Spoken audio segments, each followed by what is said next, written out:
setup. I love how you live in it too. That's pretty cool. Thank you. You're with Alvin's in your seat. Oh. Sit there and then move the microphone where it's best. Do you need a pillow for some more back support?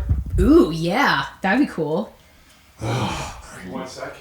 Take a shower. I'll be down in 10 minutes. Just get started. Good boy. Do you chase? It's over there. Remember when I threw it this turn? Okay. That's okay, buddy.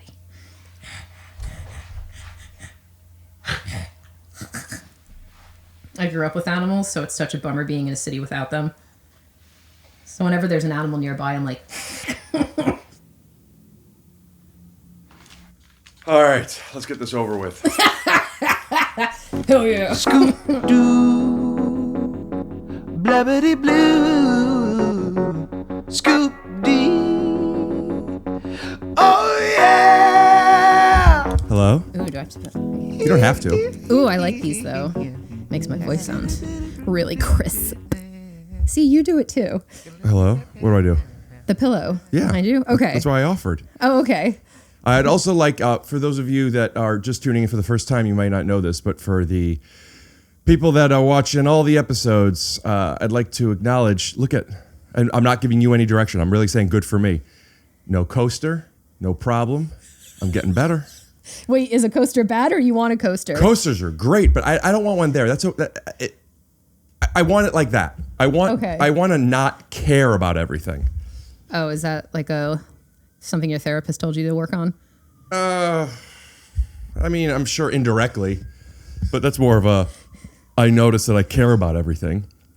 For example, how far away that microphone is from you. Is it too far? Normally, I would care about that. Yeah, bring it in a little closer. Okay. Here-ish? Yeah, but also face you. Nice. Hey, nice to meet you. I'm learning. Yeah, you too. Thanks. I'm Rick. I'm Ashley.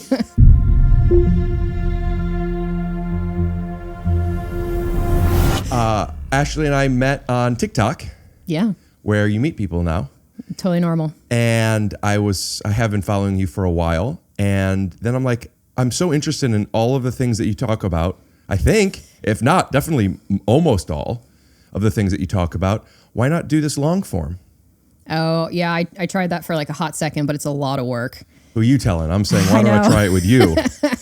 So go ahead and treat yourself with wines from First Leaf. Go to tryfirstleaf.com/TYSO to sign up, and you'll get your first 6 hand-picked bottles for just $44.95. That's tryfirstleaf.com/TYSO, tryfirstleaf.com/TYSO. These are premium bottles of wine, and they're going to help curate to make sure you get the stuff you like. Ricky's on the loose. Dates are right here. Also, they're in the description if you're audio only and you can't read the screen. You want to come to a show? Go to punchup.live/Rick Glassman. I got 20 plus shows coming up January through April. At the moment, more shows being added. Also, if you want to know when I'm going to come to your city, sign up for my mail list at punchup.live/Rick Glassman/follow. A lot of words. And you think that's a lot of words. Wait until you see my hour. Come to a show. Buy some tickets if there's still any left. Yeah, I'm like... Give me a little bit of your background. I'm not going to interview you, but I do want to know a little bit about you, and I want my audience to. Originally, I started as a mathematician. I was in grad school. I know. Tell me about it. But I would have picked physics. But I think back in the early 2000s, there were no girls in it. So it was kind of a bummer. Math?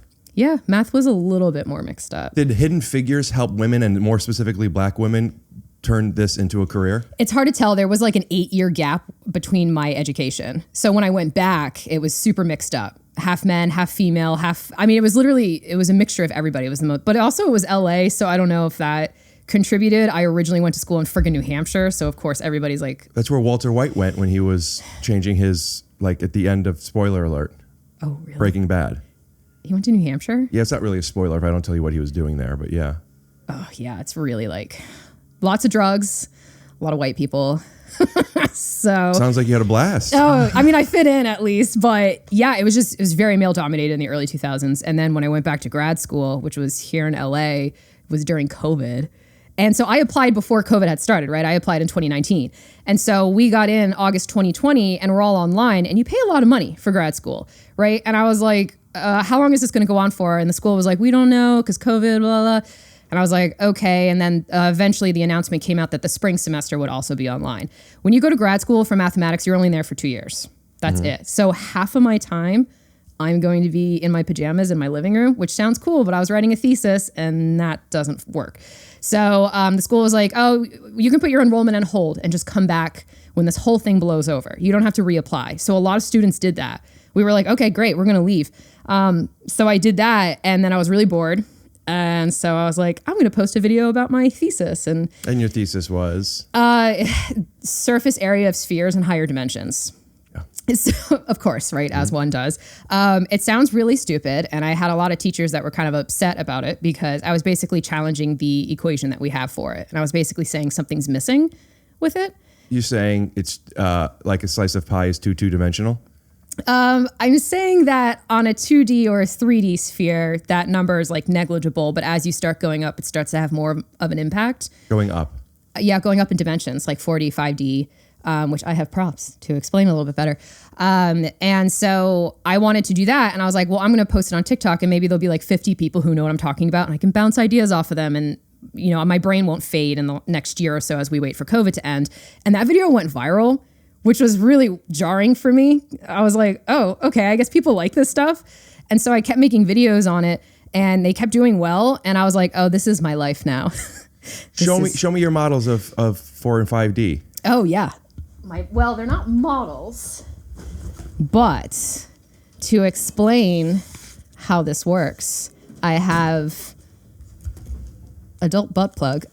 Just kidding. This is, I swear to God, this is great to roll your back on, and it's the only tennis ball that I have. I use those for my feet sometimes and my shoulder. Yeah, they're great, and I just don't want to untape them, but I really only need one for this. But understood. I just don't want to untape it. So we're gonna show basically from the point of view of 2D how things are flat, and then we're gonna show from point of view of 3D, which I'm very hip to. I'm very excited for our 4Ds and 5Ds. It gets super crazy, but if you can shrink it all down, it makes a lot more sense. Honestly, one of the best videos about it is Carl Sagan. He did an episode of it on Cosmos in like 1980 or something. Yeah. That's the best video. Seen it. Yeah. I every time I explain this, I'm always like, I feel like such a poser because I'm like, yeah, he does such a great job and he's slower than I am, like when he talks. And I feel like I'm it's funny because I do think it's important to give credit. I also think it's an interesting concept that humans are what we are because of our ability to read and write and to have ideas and expand upon them over a generation. I mean, Sagan didn't develop everything himself. No. You know, he was a big Newton fan, by the way. The cookies. The cookies? I don't know what that is. He was a big Fig Newton fan. Oh. Oh, okay. I'm like, those are old cookies. Jeez. It was the 70s and 80s. That's true. Yeah. So show us. Okay. Also, keep in mind that a lot of people are audio only. Oh yeah, that's totally fine. I can describe it too. Okay. Yeah, it's really easy. I have a piece of paper here with a circle drawn on it. That's good for access disability. Do you know about that? No. A lot of people who are seeing impaired, there's options for closed captioning for hearing impaired, but for seeing impaired, there's the I don't know exactly what it's called, but for accessibility where when people aren't talking, like what I just did, in those moments it'll be like, as the dog chews on his bone, she sits there holding 2 pieces of paper with circles on them.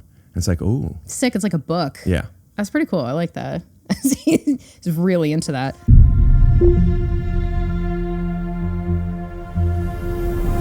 So I have a piece of paper here with one circle drawn on it. We're going to move that to the side for now. So this is a 2D world, right? And the idea is to imagine that... Look in the camera too, are we seeing it? Yeah, there we go. So this is a 2D world. So we're imagining, eventually we're going to imagine like this is us in our world.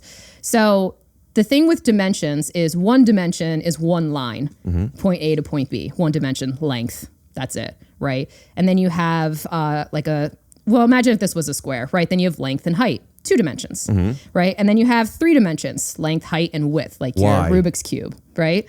It can keep going, right? But generally, most students, we don't teach past that because unless you go to school for it, like you don't need to know that. Unless you do physics and then you do time. But anyway, so This is just length and height, even though it's a circle. I know, kind of whatever, but go with me. I like the circles more. So the problem with living in this world is that this circle and anybody who lives here can only see along this dimensional And ain't that plane. a metaphor for our egos? There's a lot of studies now where they're talking about consciousness being a different plane because they can't figure out what it is. So of course the next assumption is like aliens, higher dimensions. Sure. But I'm like, okay, I can believe that. So as you go up in dimensions, so this is just length and height, right? If you have a ball, now we're getting bigger. It's taking up more space because it has more dimensions. We have a thickness now. There's a width, right? So the idea is as you keep going up and up and up, Yeah, it's but getting what's bigger. up? What's the fourth?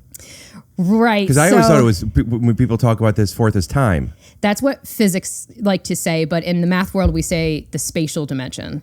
So like a Speak to me from terms Yeah. of the movie Interstellar. in Interstellar, they use time as the fourth dimension, and then the fifth dimension is the spatial dimension. It's so stupid because in math we would say that's the fourth spatial dimension. It's That's like where very a lot of people don't confusing. realize this, but there's Yeah. there's a lot of beef, like comedy. Yes. You think of a lot of people from the outside, it's comedy, but there's the improv people and the stand-up people, and they're always like, stand-up sucks, improv sucks. Really? No. Well, yeah. Oh. People like, I can't go to an improv show, and then people are like, well, you haven't gone to a good one. But also in the science world, that's how it is. The physicists and mathematicians have a lot of beef over the fourth and fifth dimensions. Yeah, because it's mostly, we don't have it with each other. It's Now, when you how say it's we, communicated. who are you in this we? In the math world, right? I understand mathematicians more than I'm going to understand like the physics perception of things. So Because there wasn't enough women in physics. Isn't that interesting? that was my original reason. Yeah, because I forget what the first class was, but I walked in, it was just like all white dudes, and I was kind of like, oh god. Sign me up. Yeah, I don't know if this is the party I signed up for, but okay. I mean, it was pretty toxic. Well, listen, I don't want to get into the toxic of Earth. I want to talk about the Yeah. toxic of out of Earth a bit. Yeah. But fourth and fifth, explain to me spatial. Yeah, so the spatial is the length, width, height, like just spatial stuff you can touch, physical things that we that's can 1, 2, see and 3. interact with. Theoretically, it can go up. That's what a tesseract is. A tesseract is a fourth dimensional spatial object. From Thor. Yeah, I mean, actually, what they did in that movie was pretty clever because whoever had it could like travel around. And so if we were pretending, like again, we have to like move around a bit.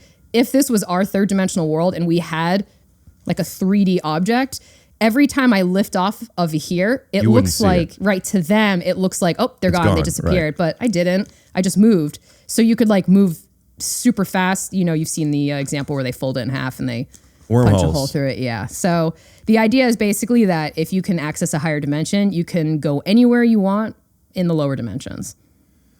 So I want I mean, I don't even know because there's so many things. Maybe we cut to some of your clips. If not, though, before I bury the lead, what's your social account for people to follow? Then I need to change. It's modern day Eratosthenes. You need to change because no one knows how to spell it? Well, when I first came up with the page, I was just looking for 50 people who I could talk to. And then I was like, fuck, here I am. Yeah. So I try to just really emphasize my name's Ashley Christine, and hopefully that makes it easier. But Eratosthenes, he's a real person who existed during the Alexandria Library heyday. He ran it for a while. He was a mathematician, a philosopher, a musician. He was everything. Do you know who So I Mark just like Poole him. is? Mark Poole? Yeah. He's a Magic the Gathering artist who drew the Library of Alexandria card. Oh, okay. You don't play Magic? No. See, isn't it interesting? To the outside, nerds are nerds, but when you zoom Yeah. in, I like comic books, and you know how like to build different. spaceships, right? I don't know how to build them, but maybe I could like crunch the math out. But I have a question for you that was always a curiosity to me, and I thought if I ever had Neil deGrasse on, shorthand, of course. oh, you don't like him? Oh no, I like him. I just don't think he'd like me very much. I don't think he likes people. He likes that one guy he has that podcast with. They get along like Such a good. they're like podcast. one hell of a pair. Yeah. They feed off of each other really well. What's it called? Stars and Stripes or something? Star Talk? Yes, Star Yes. Talk. Yeah. I just don't think he'd like me very much. I think Bill Nye would like me because he swears. And I'm like, yes. Do you ever watch What? Neil and Bill Maher talk to each other? Because they're both I would love to see they're both that. brilliant with big egos. Yeah. And very opposing logic on communication, which is interesting because they Really? both know what the other person knows and respects that. But the way they talk to each other, It's a lot of Really? this. I just picture, because I'm brilliant with a huge ego, that he and I would have the same beef. Bill Maher or Neil deGrasse? Both. Yeah. I don't think either of them would like me. I think Bill Maher would intimidate me. And which I'm not easily intimidated, but he just has that presence about him where you're like, oh my God, this guy could like rip me apart. Do you get intimidated? Sometimes it depends on who it is and what they've done. Like, I respect Bill Maher. I like who he's gone up against. Pretty ballsy dude. And to do it on television is like pretty impressive. Thank you. I mean, yeah, like I don't think I could do it. I get eaten alive, and I just live in my apartment posting videos, and I get eaten alive, and I'm like, ugh, I'm exhausted by it. Well, there's no place more toxic, more so than these my white apartment. mathematicians than online. Yeah. Oh, yeah. They're the worst. And they have PhDs, of course. Some of them. One of them does and hates the living shit out of me. And I found out recently we have a mutual friend, and I texted my mutual friend. I was like, did you know that he hates the living shit out of me? Every time I post anything, that guy rips me a new asshole. And he's like, I didn't know that. And He's a science person that tells you like what you're saying is wrong. No, he's a PhD mathematician, which is a level above me for sure. Right. It's a sixth plane. Sixth plane? Yeah, sixth plane. Sixth plane. Yeah, for sure. Like, and he is, but I'm talking about really basic shit, and I'm not wrong. So I'm like, dude, what the fuck? So I texted my friend, and he didn't know, and we've never spoken about it since. Well, so I'm like, he might be watching. hey, I have so many people who hate or love me or all over. So like, I could be talking about anybody, you know? So there's something that was curious to me that I wanted to ask you, and it's about light. And yeah, how are you on light? light is a pain in the ass. Tell you what. Why is that? Because it just can't make up its fucking mind what it's doing. What do you mean? I mean, like from the quantum perspective of just like, is it a wave? Is it a particle? And all the tests that have been done over the years, and it's like it's both. And it's a particle that travels in wave form. I'll talk to you about it in a little bit. just clarify it for me, just so you understand. Yeah, I do need to catch up, I guess. Yeah. Are you excited how we've created to see what this particle looks like? Oh yeah, I You saw seem to that know about image. this stuff before everybody. Some of this stuff I find out from you. Yeah. I'm in the know a little bit. But Yeah. what do you think about it? It came out during Thanksgiving, which I wasn't in the country, and it's when I probably blew my knee and got food poisoning. So I still have like 2 weeks of news to catch up on. But from what I understand from my friend who posted about it, who he's a physicist, and I'm trying to remember exactly what he said about it, but like it is a snapshot of it, but apparently the word snapshot he has issue with on the research paper that they use to make Because it seem like snapshot it's it's really a recreation. It's not a snapshot. right. So that's really so far as much as I really know about it. I still need to dig into it, but I know there's like a little beef going on with the word choices. Sure. Yeah, because there always is. Like spin, they hate that word. It's like, stop using it. Instead of rotate? There's no word for it because it's like a quantum behavior we use the word spin because it's the easiest word that we have to kind of make it relatable. Because what is it instead of spin? Like without a word, what is it? Because it's not consistent enough like a spin is? From a mathematical standpoint, it's in like all places at once until it collapses, the wave collapses. Like it's basically everywhere. And then it decides. What is it? The particle, or whatever we're talking about. Yeah. It can be a few of them, but well, I wanted to ask you a question about light that I don't think is as complicated as what you're talking about. okay. What is it?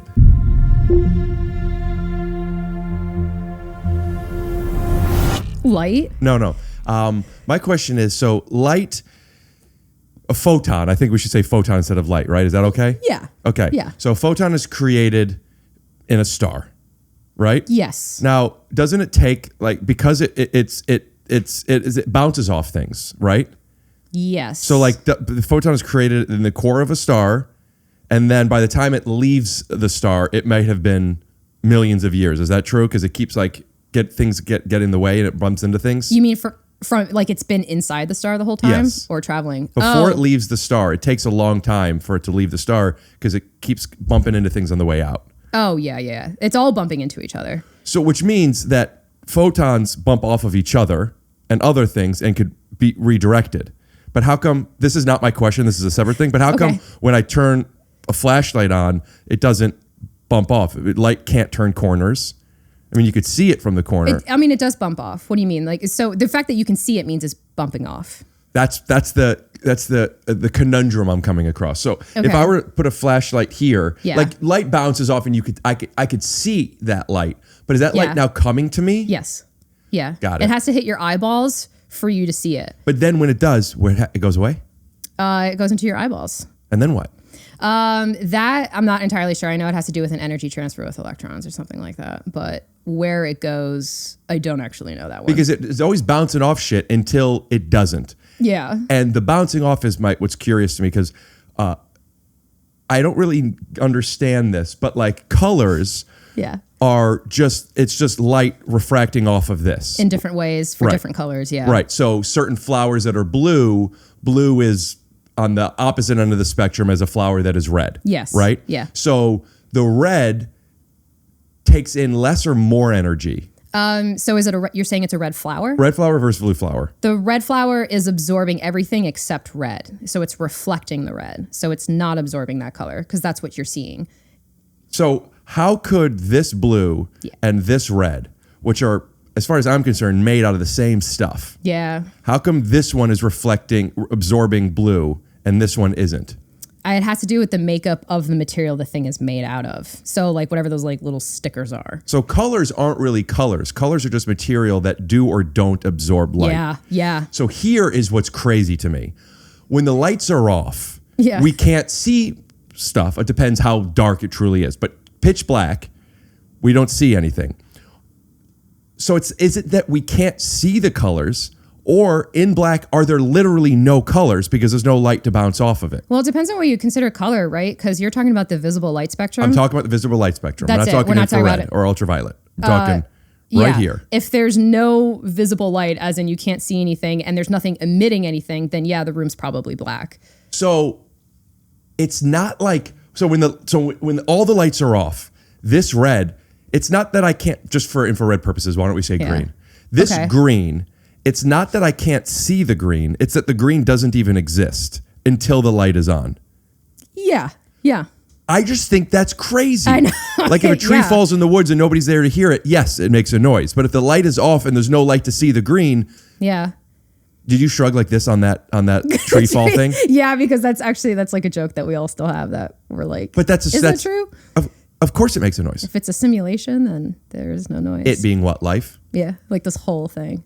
Okay. I know. Well, I mean, that nobody talked about it until, I don't know, 3 years ago. And now people have been talking about it since The Matrix. No. But I mean, really trying to figure out if it's true or not, really cracking it down. And mathematicians are now like 50-50. Yeah. So that's why I shrugged, because I was like, well, if it's a simulation. Then. What does that mean, a simulation?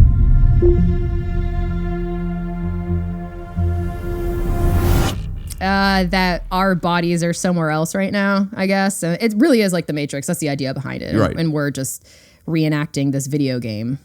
Reenacting? Yeah. I mean, it depends, I guess, the time. I was thinking if it's like the year 2300 and we're reenacting the 21st century or something. But and we all are doing it. And is it fake consciousness? Yeah, all this would be fake. Yeah, none of it would be real. It's just like a figment of our imagination. Anybody that watches this podcast know I'm too damn real to be a simulation. I know. I was on board with that for a long time too. But there are Did you hear that? I heard through this. The glugs? No, I heard you hit like the thingy. Mm-hmm. All right. Glugs. Talk to me about the simulation. That's actually what my book is about that I got commissioned to write. So that's why I think about it so much. Now, it's interesting that you say that. You mean recommissioned to rewrite. No. I'm writing like a sci-fi series. Well, it's been done already. Well, yeah, but this one's not as nefarious. No. I mean, it's been done as in if we're just recreating life, this book has been written already. Yeah, or somebody's like putting the idea into my head to write it. Yeah, there are some things that I just can't get behind. Yeah, no, I get that one's like a tough one. That's a tough one. I don't mean can't get behind as in comprehend, which I also kind of mean, I guess. Yeah. But like, I can't get behind what's like, of course the tree makes a noise. Yeah, I'm telling you, when you go into, I can't speak for the other fields, but math, you really have to start letting stuff go. Because even 2 + 2 doesn't equal 4 in the math world. So it gets crazy. Because of, what's his name? Clarence Thompson? What's the guy's name from the Pimp movie? I was like, are we talking about a Supreme Court justice or like? No, isn't it Clarence something? What's his name? Why can't I remember this? I don't remember. I don't know movies or television like at all. What's the really Pimp guy? He's from Cleveland. He was on Joe Rogan talking about 1 + 1 doesn't equal 2. Or 1 × 1 doesn't equal 1. Oh my god. Oh my god. I know who you're talking. The Iron Man dude, right? Like the. I mean, he's in Iron Man. I would not call him the Iron Man dude. Sorry. Yeah. No, the sidekick. Oh my god. What's the black guy from the Pimp movie who was also in Four Brothers? Howard. Something Howard. Terrence Howard. Terrence Howard. Yeah, I went. Clarence Thompson. Terrence Howard. like- Terrence. I was like, Clarence and Terrence. Clarence Okay. and Terrence is closer to me than a tree falling and making noise, and then I leave and it doesn't. I mean, yeah, I read his paper Mm-hmm. that he issued. I can see where he's going, but he's just wrong. So, A for effort, though. I mean, honestly, for somebody who didn't finish school, from what I understand, he didn't actually graduate. He dropped out second or third year or something. For somebody who didn't even finish and they were willing to go through all that effort, I mean, I give him credit for that. That's pretty cool. I don't know what's going to come through on this mix, but right now, whatever Transformers are outside is really throwing me It's off. like a 737 that's hovering. What is that? It sounds like a lawnmower. Mowing what? Question for you. Is there grass? If we weren't here, Yeah. if we leave, will the sound just disappear? Well, because there's other people who could hear it. Right. So you got to take them into consideration, unless they're not real, and they're all NPCs, and we're the only real people. So the light that's traveling across the universe Yeah. that we don't see until it reaches us. Yeah. If we don't see it, does that mean that light doesn't truly exist? I mean, that's in the simulation argument, or in like real. I'm sorry, but could you guys knock it off? I'm recording a podcast about science, kind of, but I'm not making any sense. Do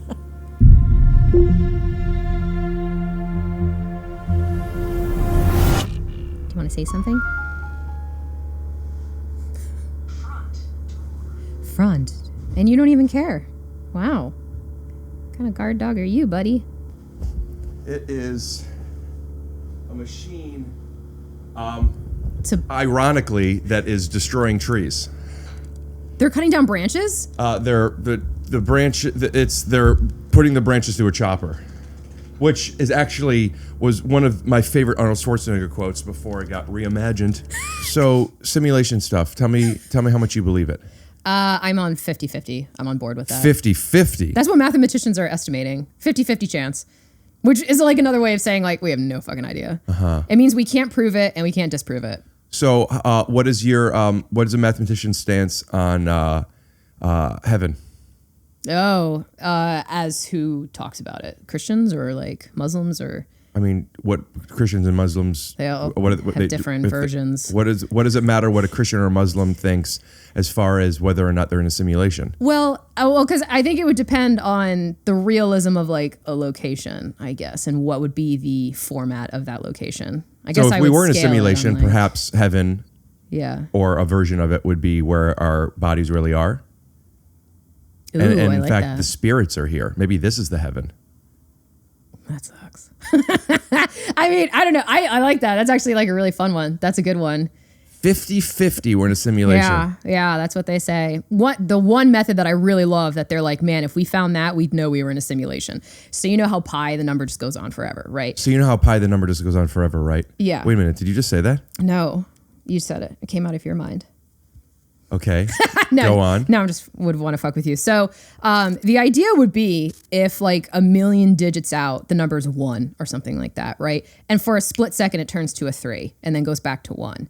We would know that just like in computers, you have to kind of like reboot kind of thing. If you have an issue with it, we would know that maybe the simulation had been rebooted, something went wrong. But looking at numbers like that, like pi, and like 15 million digits out or something, and the number changes, then we would know. What you're talking like, about this is a simulation. Is like a cat repeating itself in the Matrix. Yeah, except this is way more subtle, and who's gonna fucking see it, right? Like a cat, like you and I could see it and be like, whoa, but this would be really hard to catch, and that's why it freaks a lot of people out. So now I'm that not freaked. Very interesting stuff. But not as interesting as this episode being sponsored by DraftKings, because DraftKings is offering a warm welcome to new players with $100 instantly in casino credits with just a $10 wager. Plus, everyone can get in on the action with a holiday reward every week. So sign up and use code TYSO because the holiday cheer is here.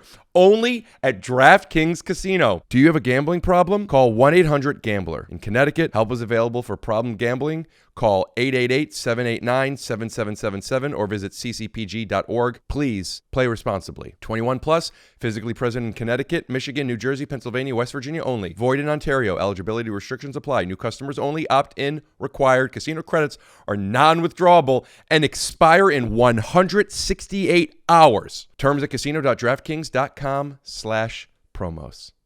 If you haven't noticed, it's winter.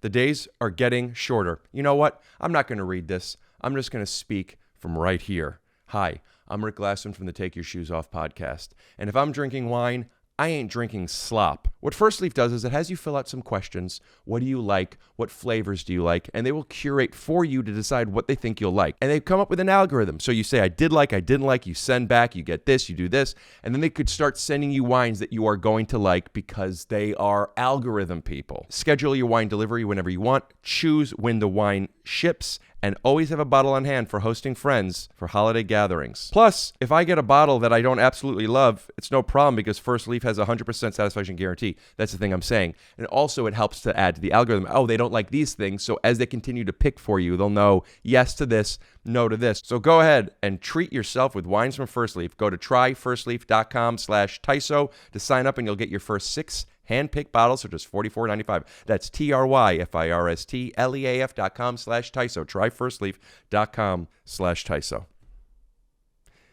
You were telling me about the universe? I would be freaked. Like if I saw one of the numbers of pi But way how out would change, how I'd be would like, you know it changed? Because if it goes on infinitely, we haven't figured out how far. What's the furthest we found? How many decimals? somebody just did it. It's 32 million now, I think. Okay, so Or 64 million. 32 or 64. well, which is it? I know, but Which is it? Which is it? I think it was 32 before, and now it's 64 or something like that. The kid just did it. How many do you have memorized? 4. I don't even think it's that many, and I only knew it because one of my friends, the code on his phone was pi, so I was like, must memorize this. I don't remember which Pi Day it was. It was like 8 years ago or so. I memorized a little over 100 digits, and I did it. Holy shit! I'm telling you, I did it in. It was. I mean, not that this is fast or slow. I don't know, but to me, I sat there for almost 2 hours. But it wasn't even 2 hours. It's not bad. And then I had it memorized for months. And the way I kept it memorized would be I would want to show it off to people. And I would there's only 10 people I could show off to. Yeah, everybody would be like, you could be making it up. And well, no, I would give it to them. And I would say, wow, check it. Oh, okay. It's like speaking, in order to, you could learn a language, but in order to stay, what's the American word for fastlich? Fluent. Thank you. Oh, I was like, fresh? I don't know. To know. say fluent, you have to keep doing it. Yeah. And I would do it a whole bunch. And then I don't remember what it was, but somebody, like there was an opportunity that came up that like if you could do to blah, blah, blah, whatever. And I'm like, I don't remember them now. Wait, how did you learn it though? Did you do the story association thing? Story association, I know of. That's like where for memory you picture like a room, a house with a lot of rooms. Is that what you're talking about? Method. Yeah. But I can't do that with numbers. Okay, because I know some people, they'll be like, 1, they associate with like a bear, and then like 2, they're associating with walking down a road, and they just like create a storyline, and then they memorize it based on what this bear is doing or some shit. But there's like a couple of memory techniques. So I see numbers. By the way, I'm not like an amazing mathematician. You know math, I don't. To me, numbers aren't necessarily math. I mean, sometimes, but to me, what numbers are they're just shapes that, because math is so perfect, the shapes fit. Maybe not on a quantum level. Wait a minute. But like if you take numbers and multiply and divide and do whatever over here and then do it over here, that'll always equal each other, you know? Yeah. Like Which is great. Yeah, because if that didn't work out, we'd be in a simulation. Yes. I picture like 9s and 1s. Everything goes to a 5 or 10. So like 9s and 1s, a 9 looks like this. Yeah. Sorry. But then the 1 fits in there. And an 8, there's these two. So you're building a shape. The 2 fit, that's what I'm saying. The 2 fits in the 8. And the 7 goes like this. The 3 fits in here. A 6 is like this. The 4 fits in here. So you build like a giant structure? Yes. Holy shit. And, okay. And it makes me, I'm really good at very simple math if I could see it. If you were to tell me numbers, I don't know. But if you were to put the numbers on a piece of paper, they instead of having to solve all of these things, I have to solve. Like I have this obsession where I sum license plates all the time, and in I love looking at license plates. are you to sum them? My God. Do you do the same thing? I memorize like the 5 most frequent ones, and I just keep doing that. I love her Instagram. By the way, it's no one knows how to spell it, but just modern day MODERN_ERATOSTHENES. Yeah. It's so awesome and interesting. a lot of You talk about the stuff future in of energy. Yeah, that one's one of my favorite things to talk about. Talk It's about the it. future of energy.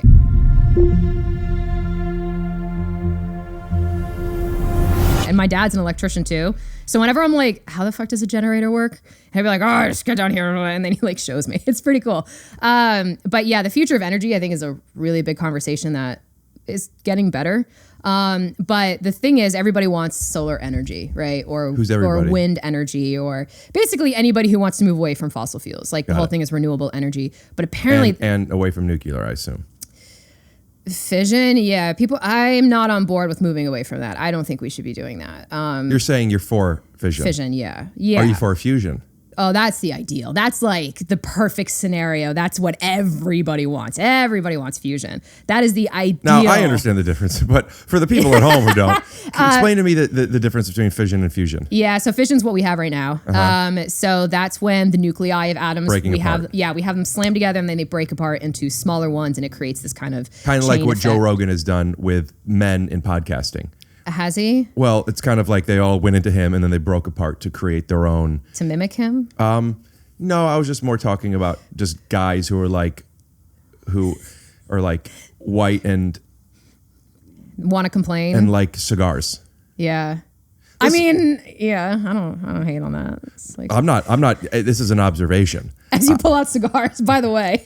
Yeah, just white guys who like cigars, and like if they find out that you're liberal, they're going to assume that you're the kind of liberal that they hate, instead of you're just a person who wants, different kinds of regulation. I don't interact with political people very often anyway, because usually even when they want to talk to me, they're like, how does this thing work? And I'm like, here's how the thing works. And they're like, great, thank you. And then that's it. So. Well, because you're talking about things that are relatively binary. Yeah, except for climate change and all the other stuff they like to You're not yell allowed at to say me global about. warming anymore. I know, which I'm like, I get, but Well, I was just making that up. It's Is that a like- thing? Why? Because Yeah. climate change, it's not necessarily about warming. It's just about being dysregulated. Is that why? it is warming. The warming is the problem, but Then why can't you say it? they started saying climate change because it was making people kind of antsy. They were like, it's not getting warmer. We still have winter. And it's like, yeah, well, we're still going to have seasons because the earth has a tilt, and sometimes we're closer to the sun and sometimes we're farther away. Like there's a lot of elements to this, but like it's getting warmer on average than it should be. And so nobody liked the word. So we were like, okay, climate change. Well, not me, but So we're talking about fusion and versus fission. yeah. So fission creates that chain reaction, which is why they can have meltdowns, which people don't like the idea of that. So I But get explain that to me. So they bump into each other, and Yeah. and the energy of them hitting makes them molecules separate, and when they do, there's energy release. Yes.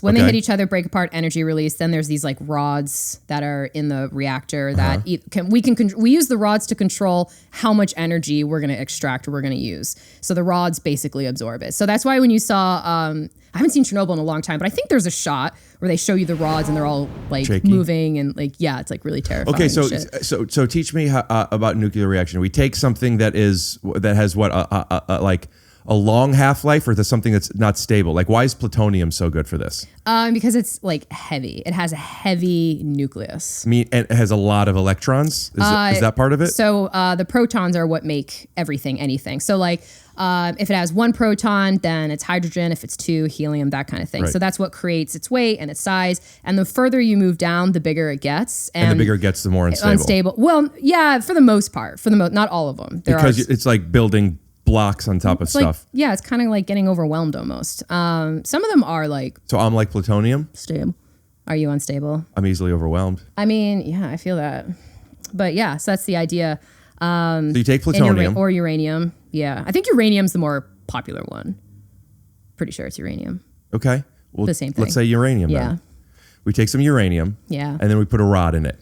No, the And rods some are water. the rods are in a separate location, and the water is more like the cooling effect. Okay. So how does this work? That's why We have it breaking down, and we're capturing That energy. Okay. Yeah. And the rods are absorbing it, balancing it basically. And all of this is legit to boil water.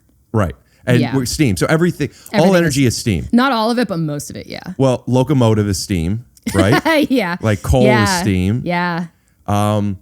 Wind isn't, I guess. But No. Yeah. Wind doesn't. Solar doesn't either. So you want steam that heats stuff and like turns a turbine or something? Yeah. We're just trying to figure out a way to move stuff with like minimal energy.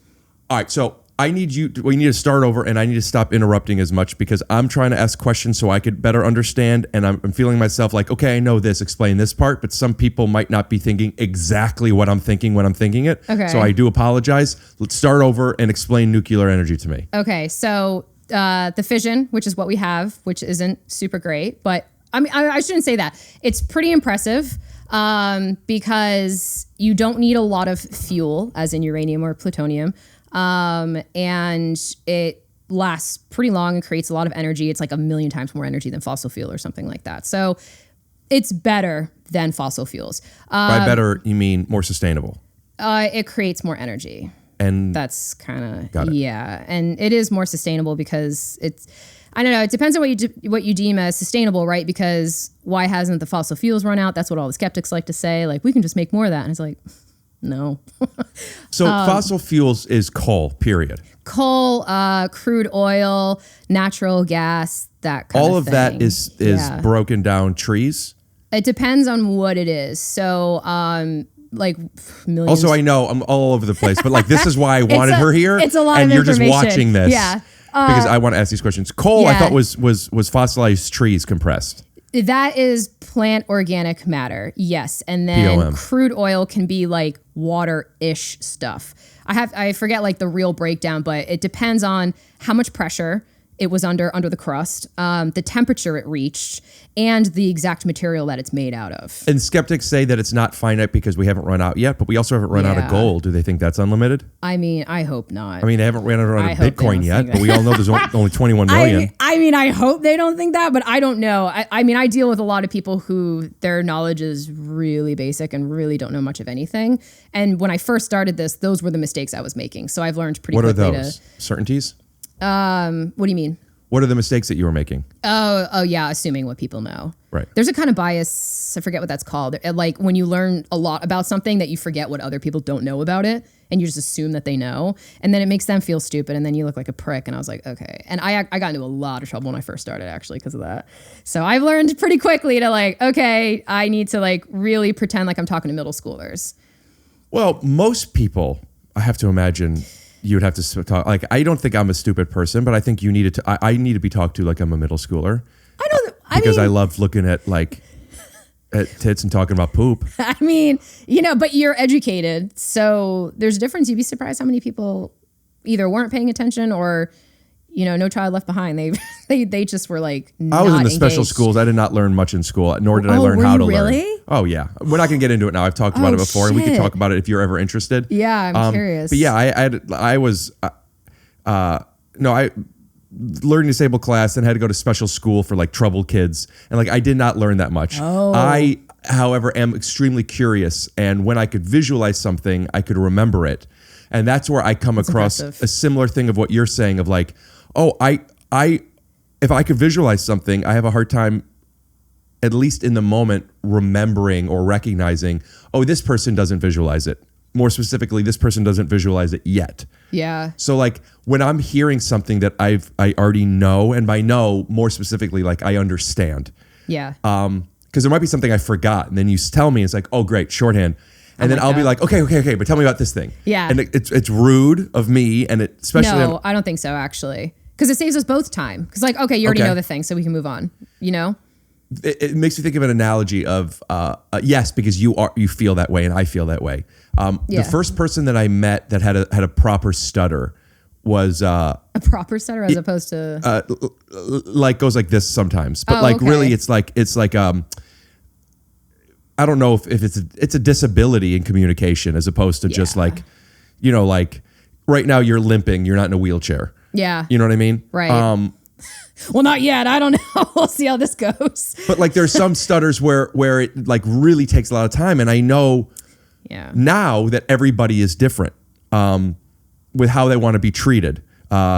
But the first person I met, he was stuttering and like couldn't get through something. And then there was another mutual friend of ours who explained to me for him, if you know what he's going to say, just say it. Yeah. And then okay. other people, you don't want to do that. So I bring that up because I then That's a good point. arrogantly assumed that this is how people I let this person with a stutter teach me about everybody with a stutter. You know what I mean? Yeah. So then I okay. assumed this thing. And another obstacle is like, even now I'm asking questions and I'm talking so much. This is a podcast. Just you and I together, I would hope that you, like me, I'm already very interested in almost, like I said, everything you have to say. Yeah. But there's this idea that people are watching. So I'm trying to learn from you in a way that is digestible, not specifically to me. Okay, yeah. So when I'm like, oh yeah, I understand how fission works, but it's like, well, no, they might not. They can Google it. That's what this I mean, is. yeah, I mean, we're the Google result. Well, this is, I mean, it's like if you're reading a book and you have to look up a word every paragraph, That you'd happens stop to me. reading the book. I would. Yeah, I've had books like that where I'm like, Jesus, murder me. Actually, research papers are like that. If they're outside of my field, I'm like, duh.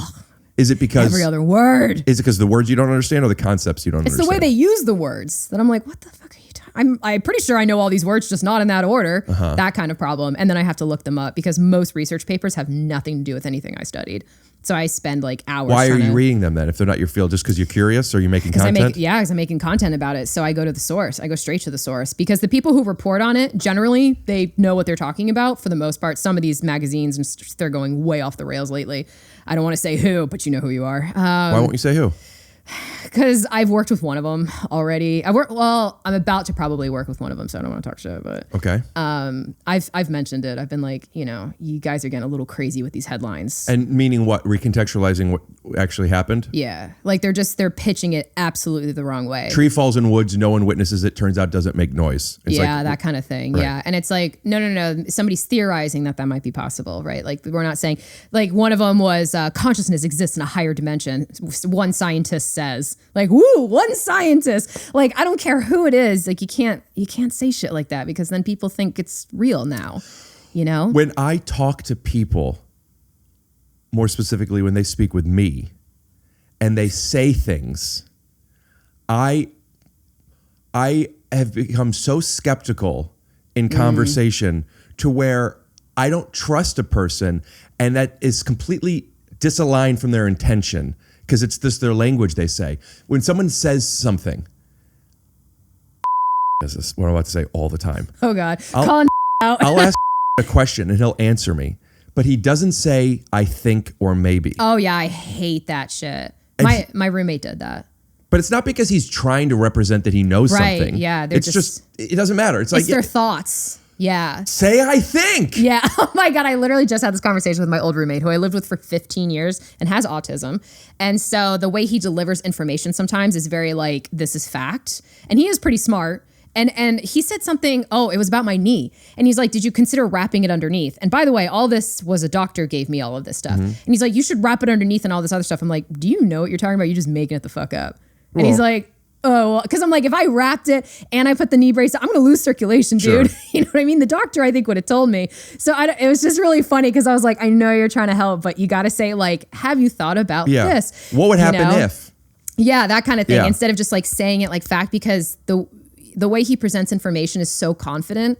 And it's just the way he talks. It's very flat, and I'm like, you gotta be careful because people are going to not realize that you're just kind of making shit up because you're thinking out loud. Yeah, I can't think of a specific example now of something, but I then end up becoming like, like if I were to ask you, somebody, I'll do you, like, hey, did you have a Pepsi? And you're like, yeah, because you had a soda. Yeah. And then I would be like, was it a Pepsi or was it a different kind of soda? And then you go, I don't know, I just had like something, I had a can of soda. I'm like, well, why did you say yes to Pepsi? Wait. So then do you like start like losing faith in the things that they say because of stuff like that? Oh, shit. That's a tough spot because people generally think before they speak. I do it too. I've been like trying to work. I mean, sorry, they speak before they think. That makes more sense. See, like I do it fucking too. Like, but I said, what do you mean? Yeah. Like I sometimes I don't catch myself either. And the problem is I don't have an inner monologue. So speaking for me is even more challenging sometimes. You don't have an even after the fact? No. So when you drive, when you leave here. There's no voices. Yeah, it's not great. I have no voices in my head. It's like essence of. It reminds me of like a perfume commercial. It's like essence of hope. It really is like concepts and feelings and visuals are there, but no sound. There's no sound in my brain. As a musician, that was quite a weird challenge. How do you self-reflect? How do you grow? Sensation, like it's concepts. Oh, I think a lot, like in the same way everybody else does. There's just no text. Oh, which sure. I know sounds like really crazy, but no, it makes speaking hard sometimes. Yeah. I wonder if the people that you interact with don't have an inner monologue. Maybe. My hypothesis has been that if it doesn't matter to them, they don't even consider if it matters to somebody else. And not necessarily in empathy, but just in like tangible communication skills. Like, I just went pee. Well, I went pee and poo, but it doesn't matter. Pee just means bathroom. Yeah. So I just went but like if you say I went to the bathroom, I'll know it could have been pee and or poo. But if you said pee, I know it wasn't poo. And to them, what's the difference? I'll be in the bathroom. But to me, it's like, well, I want to know because I want to know about your bowel movements. You need to be clear about There might be something I want to know. For example, if there's a flush and the door opens, if it was a poop, I'll be like, you didn't wash your door. Well, no, that you didn't wash your hands. Yeah. Like there are other things that I will consider. Like when I see that the toilet paper went, because I notice when stuff is moved or used. I'll know that the paper towel, the towel wasn't used, or the toilet paper is at a different thing. And I'm thinking, did you? I don't want to give too much information away, but I know of somebody who I would share a bathroom with sometimes, and they would poop, and the toilet paper never moved. Do you have a bidet? No. Maybe they're using the sink. I don't think that they wipe their butt. Oh God. I don't think that they wipe, and it made me. What are they using? I don't have enough information, but what I do know is I then started looking at this person as a dirty person. Yeah. Because anyway, I don't know what I'm getting. I want to learn about fission. Like I'm the same way. Like if things don't line up, it drives me absolutely freaking crazy. Drives me AWOL. I mean, a lot of people in the STEM community have tendencies like that, where like perfectionism, STEM is ADHD, science, technology, engineering, mathematics. Yeah, yep. And they want to add A, which I'm getting my ass chewed apart for that one for the arts, because I think the arts communities are getting slashed apart. Really, like schools are taking it down. They're not having art programs, music programs. Like they really are, cutting it back. And they're like, we'll put them in the STEM programs because there is a lot of creativity in the STEM community. I mean, like think about building a rocket. Like at first you think this sounds pretty cut and dry, but it's not. It requires a lot of creativity on how to design the thing. Like that's an art. It's an art form, but it's not art itself, right? Like art is its own universe and its own world. And like as a musician for like 20 fucking years, I'm sorry, but they are not the same. They have nothing in common with each other, really. I mean, there's some crossover, but math and music are very close to me. I mean, beginner math, maybe like super, super beginner math, like fractions and stuff. But I mean, they have some crossover, but not enough to be like an undergraduate program. Not enough for that. Okay. Unless you're an architect. I mean, like that. Sure, but architects are doing it anyway. Is it? Am I saying it wrong? It's an ART. What did I say? Nothing. I was doing a play on words. Okay. Because my dad has a really thick Boston accent, so I grew up saying many words wrong, and I feel like I've gotten them all, but every now and then a word comes up and I'm like, shit. You're basically saying you feel like science, technology, engineering, and mathematics should have one bathroom and arts should have a different one? No, I'm telling that everybody should just be able to poop where they want, but at the same time... Amen. Or a woman to that. I hear you. It's just art is a lot. It's so much. That's why it's enough to be its own program and its own universe. I think we're getting a little below the line here. You were talking about STEM, something different though. Do you even remember now? Because I didn't know where you were going. Where was I going with it? I don't remember. See, if this was a simulation, we could just rewind and we could just go back and check and be like, what the fuck was I saying? They would move. The toilet paper never moved. Like moving and It's really terrifying. Okay, so teach me about nuclear reaction. We take something that has what like a long half-life, or something that's not stable? Yeah, the breaking down of the nuclear reactor, though, I don't know if I'm probably the best qualified person to talk about like the actual intricacies of, like, I know the basics, but I feel like to really get into that, I don't know. Yeah, well, we're only looking for the basics. We're not building it here. Well, that's how my brain works. I'm like, okay, well, my dad's too. It's like, okay, we're going to build this fucking thing, right? Yeah. Like, well, let's go for it. You haven't told me yet, but I'm sure later you'll tell me that your dad has a heavy Boston accent, but that hasn't happened yet. Yeah. But Hasn't happened. it will later. But explain to me, because people are so afraid of it because sometimes there's a meltdown. Yeah, because it's like that usually comes down to the company or the state or the country that developed it cheaped out. Like that was the Chernobyl argument where it's like you use these cheaper materials where you should have used these materials instead. So if it's built well and it's monitored and you have a great team and you update everything all the time, then it'll be fine. But these mistakes tend to happen because of human error. Well, wouldn't that be a big reason to consider that there will probably always be human error? Well, you would always hope, that people would care enough about something to not be cheap. But like, sweetheart, what are you watching? I know. The joke with NASA too. That line in Armageddon, he's like, just think the ship was made with all of the cheapest low bidders. Yeah. I always think about that. I'm like, that's actually a pretty good point, isn't it? But yeah, I mean, if it's well made and it's monitored, it should be fine. Right. But much like food in this country, but that ain't the case. Yeah. It's whatever's cheapest. Yeah. And that's not going to happen. So because of that, we have nuclear, we have solar. Yeah. What do you think is the future? Well, hopefully it's a mixture of all the renewable ones. Like it should be a mixture, right? Because I mean, you have some places where they're sunny a lot, but they're not windy, and some places where they have a lot of access to water, like hydroelectric dams. That's where I grew up. That's what we lived off of. It's like one of the largest dams, I think, in the Northeast. It's this random spot in fucking northern New Hampshire, which is totally crazy. I love, if you have water, then you should use that. And when something goes down, then we should be able to transfer energy across state lines. And that is kind of where a lot of these problems start to crop up, right? Because our storage techniques are garbage. How do we store energy now? Well, if it's fossil fuels, we store it in like barrels, you know what I mean? Like oil barrels and stuff. Before the energy is used. Before it's even turned into it, right? But solar and wind isn't like that. And is that held in a battery? Is that held in a battery? How does that work? Yeah, well, it is used in a battery, but it's also just sent off as fast as possible. Got it. So you're like, we're like food and metabolizing it. You're using it as it comes. Yeah. So then which is why we're wasting a lot of it. Well, but when you have solar power roof panels, it's stored. Yeah, just not great. And the thing is we don't want to rely on batteries either because the lithium, mining that, what an ordeal. So we don't have enough batteries. The supply for that, oh my God. We would need so many more batteries. And like, where are we going to get that fucking lithium?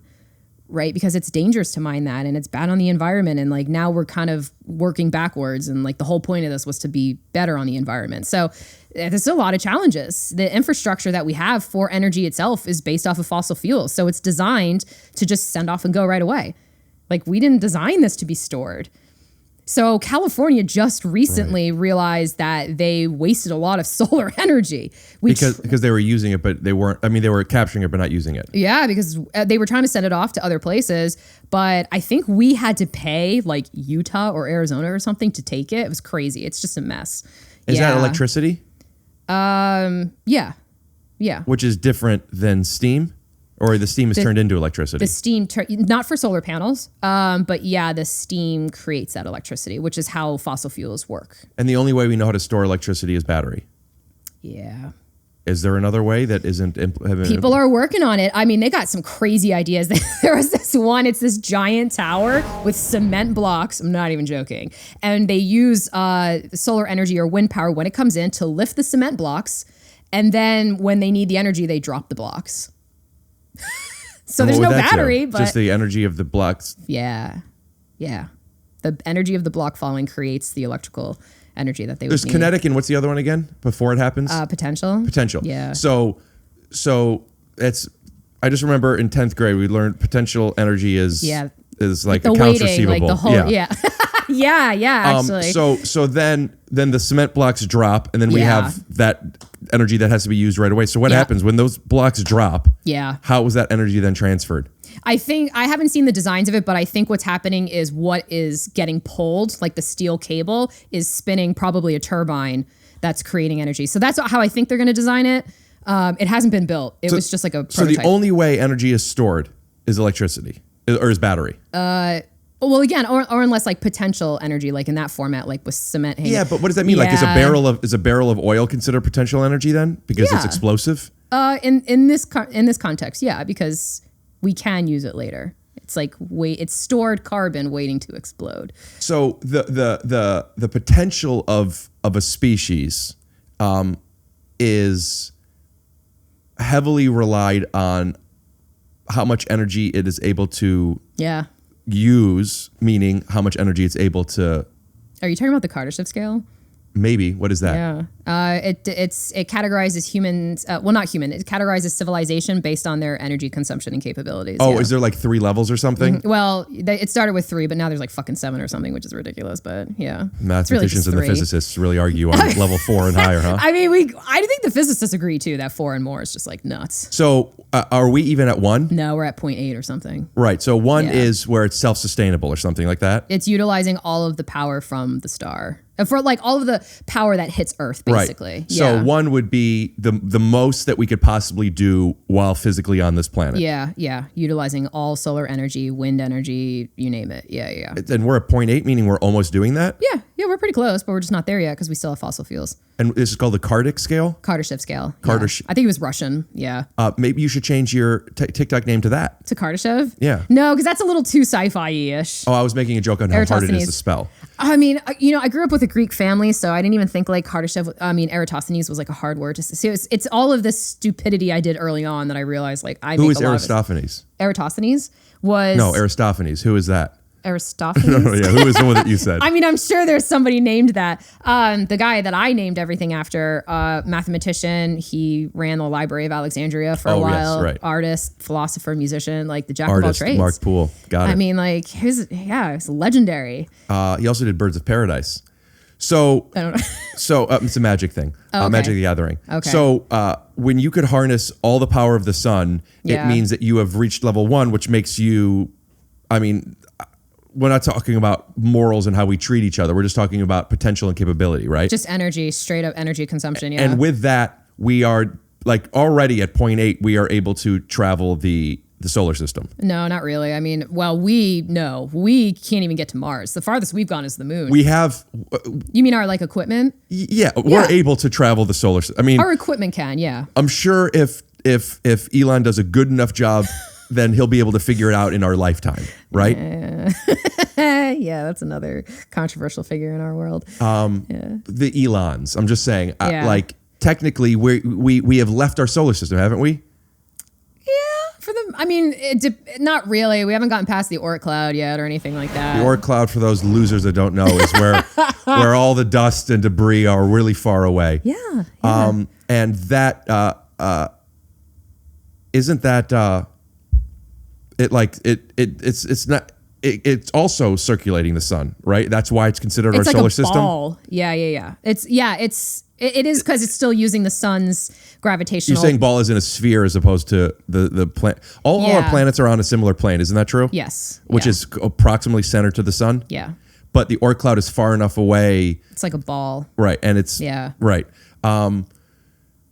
Which is crazy. So we haven't had anything that's gone past that yet. And can we, or would it get beaten up because of all the asteroids? It could, but I mean, probably, I don't know if it's going to be in our lifetime. I don't know what. And is that why it's called? And they're kind of dying. What do you mean? The Voyagers, one of them. Oh, I think you meant the Oort cloud. No. The Voyagers are the closest things to them right now, 1 and 2. But I haven't checked recently. But I know over the summer they were having problems. It went radio silent, and they're old. They were built in the 70s. Yeah. They weren't supposed to last this long, but they will keep going theoretically. Yeah. So it's considered our solar system because it's still within the gravitational pull of the sun. Yeah. As opposed to something else. Yeah. Okay. So what's level 2? That would be harnessing. That one is harnessing the power of the solar system, I believe, and then the third is harnessing the power of the galaxy. What's the power of the solar system outside of the sun? Did you ever watch The Expanse? No. Oh, such a great show. That I think is pretty close to a type 2. It's basically you can navigate anywhere within your solar system pretty easily. So it's not using the energy; it's just being able to get there. It's having the energy, the capability of being able to do that. So really. Mining fuels from like Titan or asteroids something. and shit. Yeah, like living on moons and stuff around. Yeah, this is fun. Yeah, it's crazy. And then type 3. So I think what the story was like Star Trek was a bit above type 2, and then Star Wars was type 3. Star Wars could go further than Star Trek. Yeah. Star Trek could go into why? Because Star Wars left galaxies. Yeah. Star Trek did not. Yeah, because the technology, again, none of it's real. So fuck it. I've had so many people come after me. I'm like, it's not real. But Doesn't it kind of inspire? Like when you're talking about, I'll tell you where arts go into STEM. When you're saying what Star Trek does in the arts and how it inspires technology that really comes to be, right? Yeah, it does for sure. Like their iPads. Yeah. I love that. I'm like, where the fuck? How'd they come up with that in like decades ago? Simpsons did it first. Pretty cool. No way. Did they? No. Simpsons Okay, I was came gonna out say, in, I'm like 89. Yeah, I'm like pretty sure Star Trek beat them, but I never really watched any television or movies growing up. So this stuff is so fun. It's interesting and fun and yeah, it gives you hope. But also just for storytelling, like oh yeah, if you could do this and this, like I just rewatched Martian. Matt Damon? Yes. The Martian. Yeah. And like I also rewatched Interstellar not too long ago. They have there's a showing happening around here somewhere. They're doing the 10th anniversary. If nobody goes, is the sound even going to work? Probably not. If we're in a simulation. No, I'm just kidding. But like, what's the most interesting to you from a place of like, ooh, if you were to tell a story?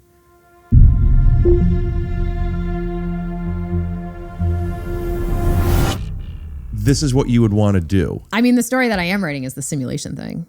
Is somebody who wakes up to realize that this is all a simulation. So that's what I'm actually writing right now. Are you comfortable talking about any of it?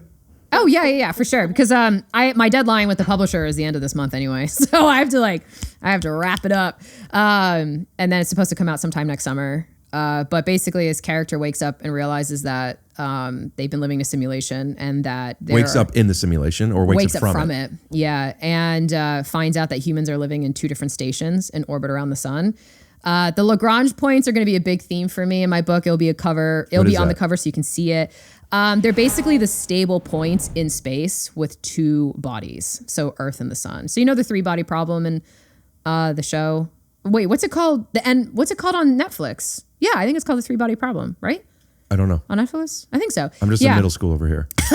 Yeah, I'm pretty sure that's what it's called. Is that the story of the guy that has 3 wives? If only. But no, that would probably be more entertaining.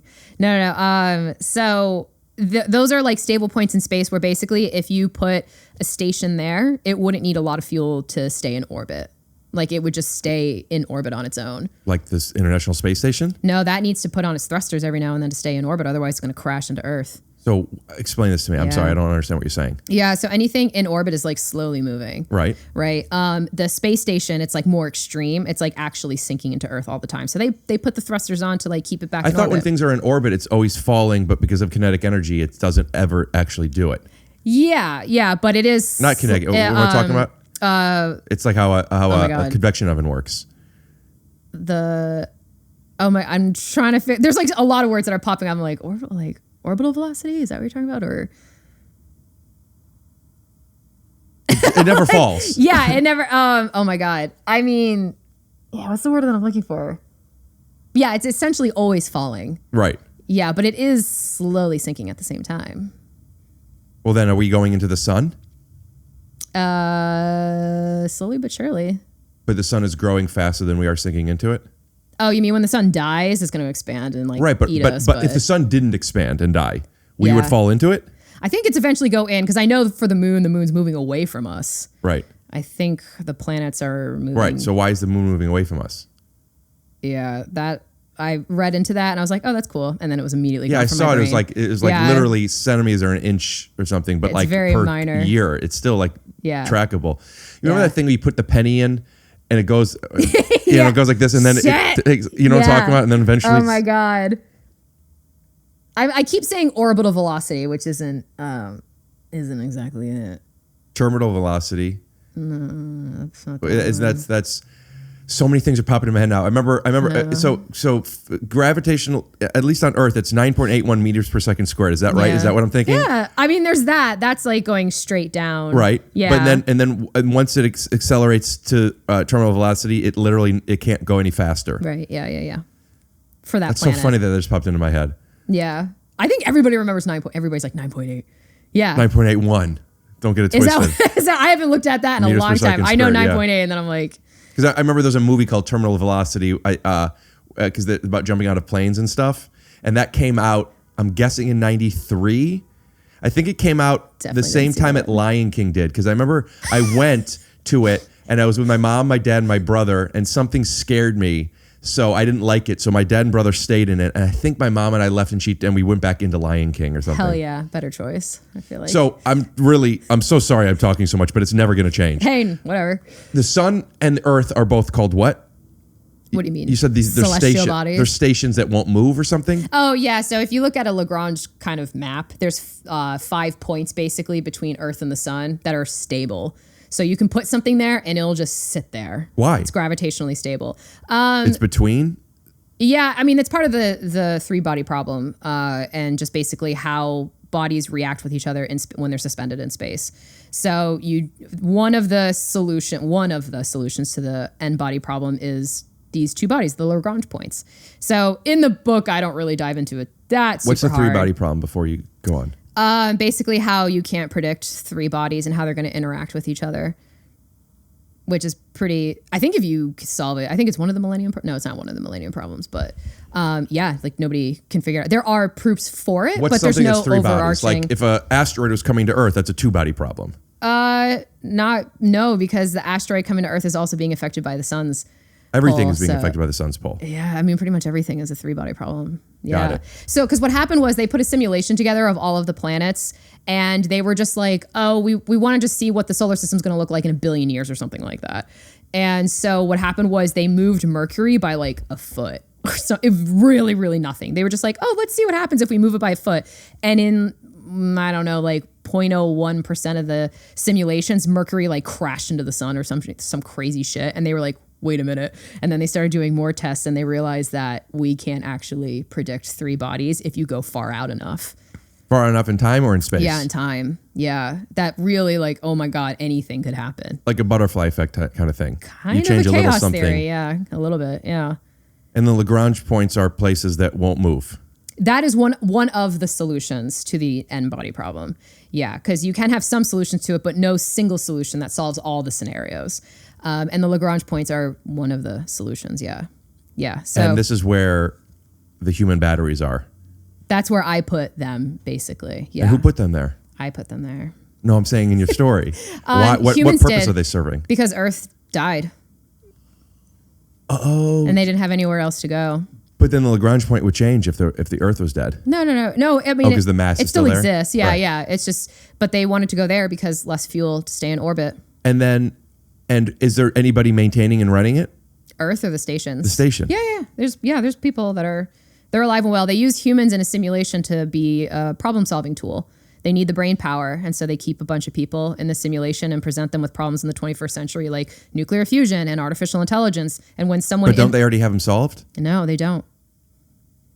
Oh, exciting. Yeah. So it's far enough away, but technically speaking, they still need the thinkers.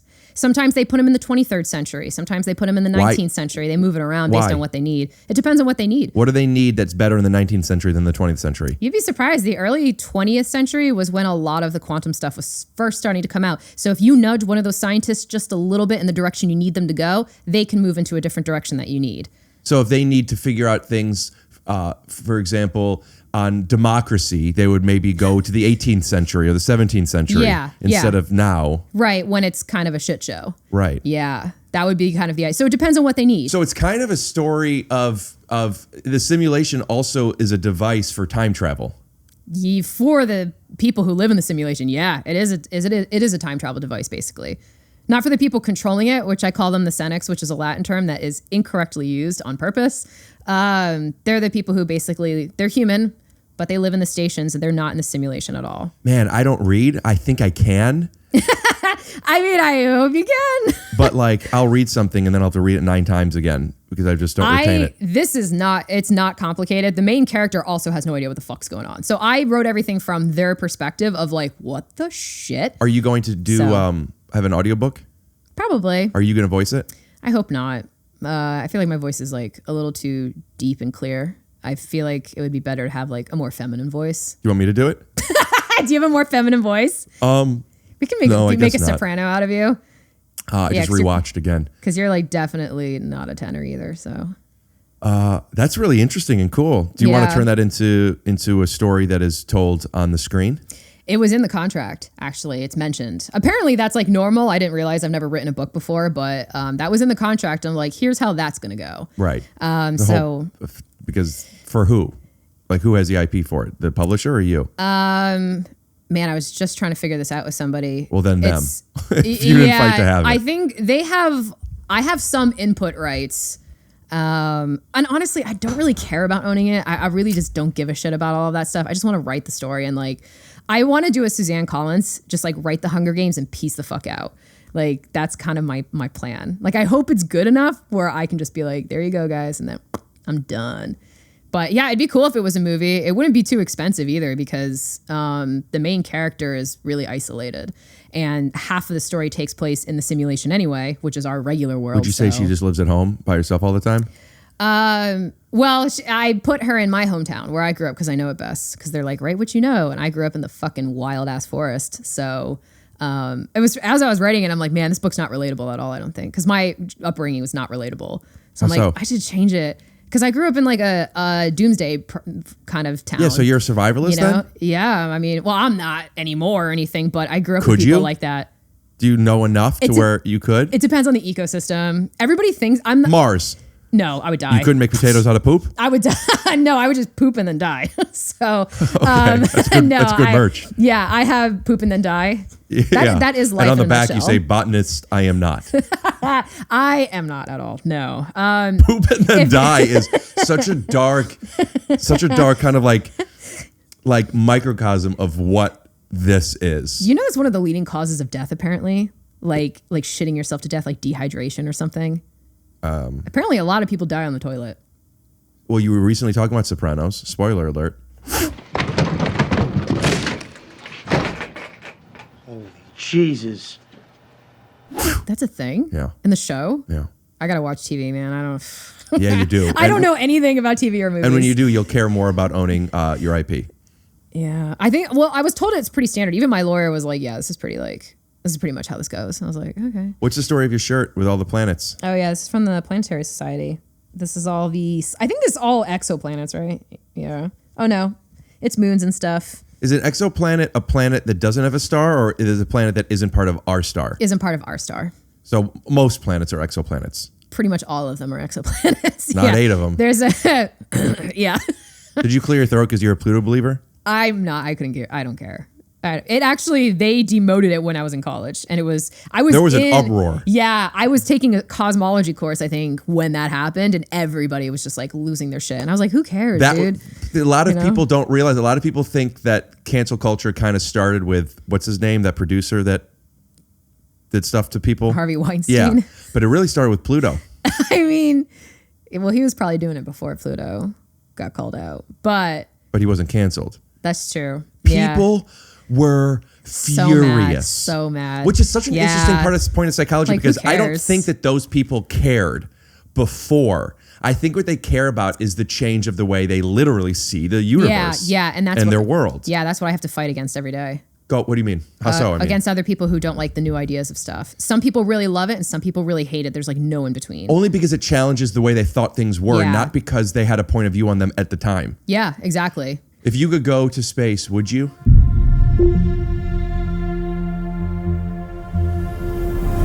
No, absolutely not. Fucking hate space. Because if you knew that you would get back safely. No. So the issue isn't necessarily the fear of your well-being. It's what? Oh, just that I have a fear of like empty spaces kind of thing. Oh, well, don't watch this. So, you're like, you want to see into my closet?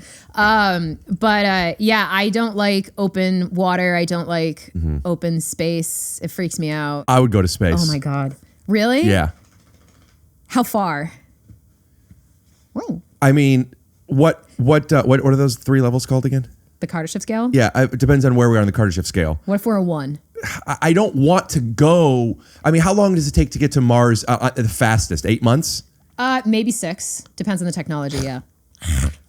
He's Sorry, so cute. I'm Bring this mimicking closer your- to you too while you're. Sorry. Because I'm laughing. I would want to go to walk on Mars. I wouldn't want to have to do it for 6 months to get there and back. Yeah, and you have to do the 6 month. Yeah, I mean that's like the best case scenario right now with our technology. 6 months is like what they hope it is. And you can only do that once every 18 months or something. Yeah, it's about every 2 years. Which means if you go there, it takes you 6 months to get there, but you have to stay there for a while. Yeah. Otherwise, when you come back, I don't know whatever equilibrium it would be, but like you're waiting for the next window, the next launch window. Yeah, and if you miss it, you got to wait another 2 years. Yeah, no, that's because they're orbiting at not at different speeds, but at different distances, right? Is it still the same speed, but it's closer versus further? No, because the closer you get, the faster you orbit. Generally. Right. So you not only are you going faster, you also have less to go around. So we have gone around the sun many times more than Mars ever has. Yes. Right. Yes. Yeah. Yeah. So it's tricky because you got to time that just right. What's the moon? A few days? It's 3-ish days. Yeah. I would do it. You'd go to the moon? I would want to. I want to walk on the moon. I feel like being able to see Earth the whole time is like fine. Like you can see the ocean. Can't you see Earth the whole time when you go to Mars? Yeah, but you can't see like the ocean and stuff. You know what I mean? Right. Like you can't like see textures as a star. Oh my gosh! When you get to see even images from the space station, but like the ones from the moon. Oh, do you also believe that we never went to the moon?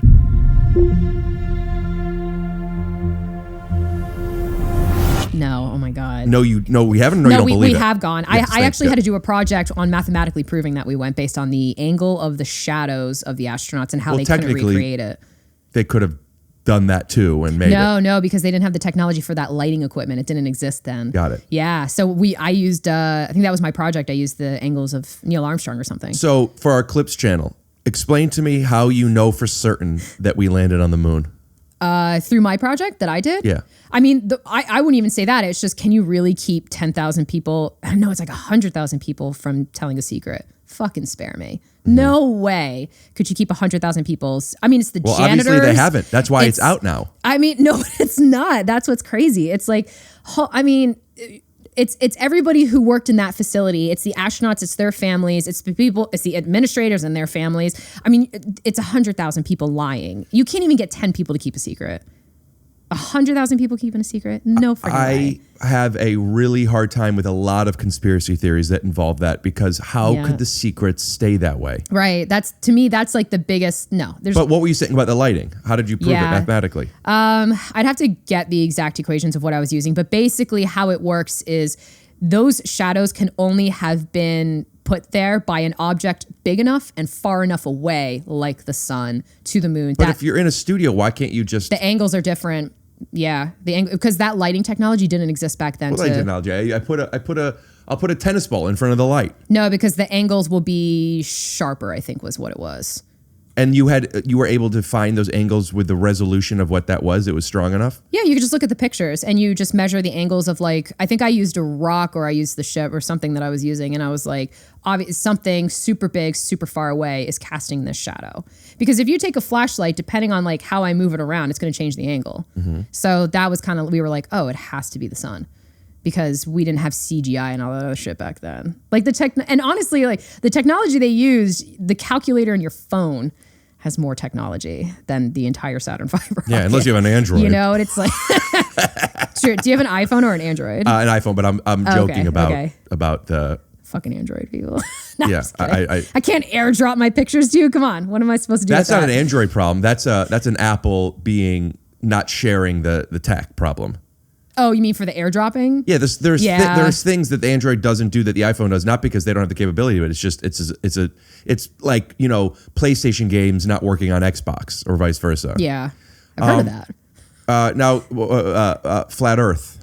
Oh yeah, that one's even worse. Why do you think that has become a thing? Is that just based off of social media and everybody having a stage now? Yeah, I think it was Neil deGrasse Tyson who had like a really good quote on it. It was basically, you have two problems. You have, well, not problems, but you have two challenges of why this happened. One is us leaving the Earth, which people say that didn't really happen. No, it's the freedom of speech mixed with everybody has a platform. Oh, I thought you're talking about why it, right, gotcha. Yeah, like why we're even here in this situation, because like it had been...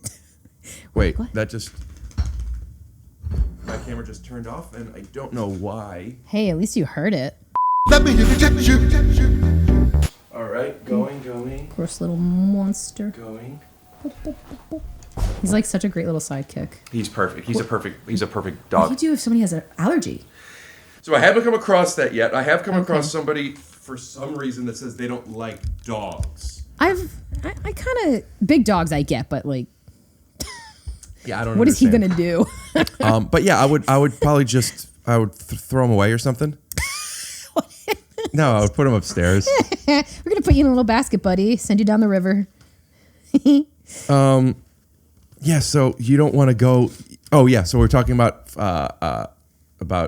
freedom of speech and Yeah. everybody having a stage. Yeah, and so bad ideas spread. They have done so many studies on if you keep reinforcing one idea, people will start to believe it. For example, the concept that there's been so many studies on that. I like that. That would be a good I remember one. my brother once said something to me, and not sure that he made it up, but it's very simple joke or whatever it is. But like, you know that 86% of all statistics are made up, or something like that. Oh, there's a really great quote was, there's one about statistical models. Like some models are useful, but none of them work or something like that. I'm like, yeah, that makes sense. I don't get the point of that one. Like modeling, like trying to predict something and how, like weather modeling or something. You're like, saying literally they're not. like they're all useless. The Yeah. joke that what I took from 86% of all statistics are made up is like, well then, if that's true, then there's only a 14% chance that one is true. And if it's not true, then it's not. But just like stuff that's made up and spread, and then people talk about it. And I think that a lot of people take on things that they've heard as their own points of view. Yeah. And then it becomes a thing where, like we were talking about, when Pluto's not a planet anymore, when their points of view are challenged, which their point of view was just inceptioned into them based on things that they've heard enough times. The flat Earth one is weird to me because that isn't just about the science. That is about what's weird to me about it is also about the lack of trust. Yeah. And like and intention. Like what do the people in power who gain from making people think the Earth is round, what do they get from making people think it's not flat? I know. It's really the big question is like, what is the point? What would be the point of lying? Mm-hmm. You know, Eratosthenes was the guy that determined what the curvature of the Earth was. That was one of the things that he's famous for. Can I guess how he did it? That would be a wild guess. Was it done in Egypt? Yeah. Did he look at how far the shadows from certain things were cast? You're getting close. Yeah. Shadows? Okay, shadows, yes. And based on where they were, I don't know. I could only imagine that. Tell me. It's pretty good. Like just trying to like work it out. Yeah, it's really close. So what happened was he put a stick in Syene, Egypt, which is like modern day Aswan. It's like southern Egypt. And then he was in Alexandria. So a few hundred kilometers apart. And so midday on like the summer solstice, when the sun is directly overhead, he measured the shadow, the angle of the shadow in Alexandria, and had his assistant at the same time measure that shadow, and it was like 7 degrees difference. And that's how he realized that the Earth was round. What meaning that the sun has a different horizon here than here? Yeah, the Right. shadow was I forget where it was negligible, like you couldn't see a shadow, and in one of the spots there was a little bit of a shadow. So What made him think to even do that? Aristophanes. Who knows? What's his I name? mean, Eratosthenes. Eratosthenes. Yeah, it's who knows how he was like I don't know. All those people back then were like, I'm just gonna wake up and discover something crazy today. That's why in your thing, some people might want to go back to those days. Go all the way back. Where people cared to figure stuff out. Maybe for democracy or like solipsism or something like that, but not. I don't know anything else. I feel like technologically, no. Although the oldest computers. But don't you need to have somebody who comes up with a question where the answers could be solved later? Well, the idea is that the people who need solutions have the question, right? They're like, we have this problem. How do we solve it? We're going to try to push these people to kind of solve the problem for us. And are there an infinite amount of people, or are all these people in the simulation? So there's only so much of us that think they have consciousness, and the rest of them are like non-playable characters? Yeah, most of the world is NPCs. And those are the people who don't have inner monologues. I mean, it's probably. I know. I think about that. I'm like, I'm probably an NPC, probably. But if you're thinking that, you can't be, right? I don't know, right? How can you prove it? First base. I mean, maybe. Who knows? I can't prove that I am or am not. Definitely not to you, and I don't know how to myself. Could you tell me what we could do if we were, what's the Kartic scale? I keep forgetting. Kardashev. Kardashev. Spell it. Kardeshev. So if it was level 2, i.e. Star Trek, what would we be doing on Earth with that kind of power? We wouldn't really be on Earth at that point. We'd be everywhere in the solar system, right? We'd be like all over the place. So we could kind of go anywhere we wanted to. But I mean, on a smaller scale, that's the same case on Earth. Like we could go anywhere we want on Earth, but people still have their home base. Right. So they travel, but wouldn't Earth still be home base for the majority of humans? I mean, theoretically, if we don't destroy the planet, yeah. So if that were the case, what types of things would we be able to do that we can't right now?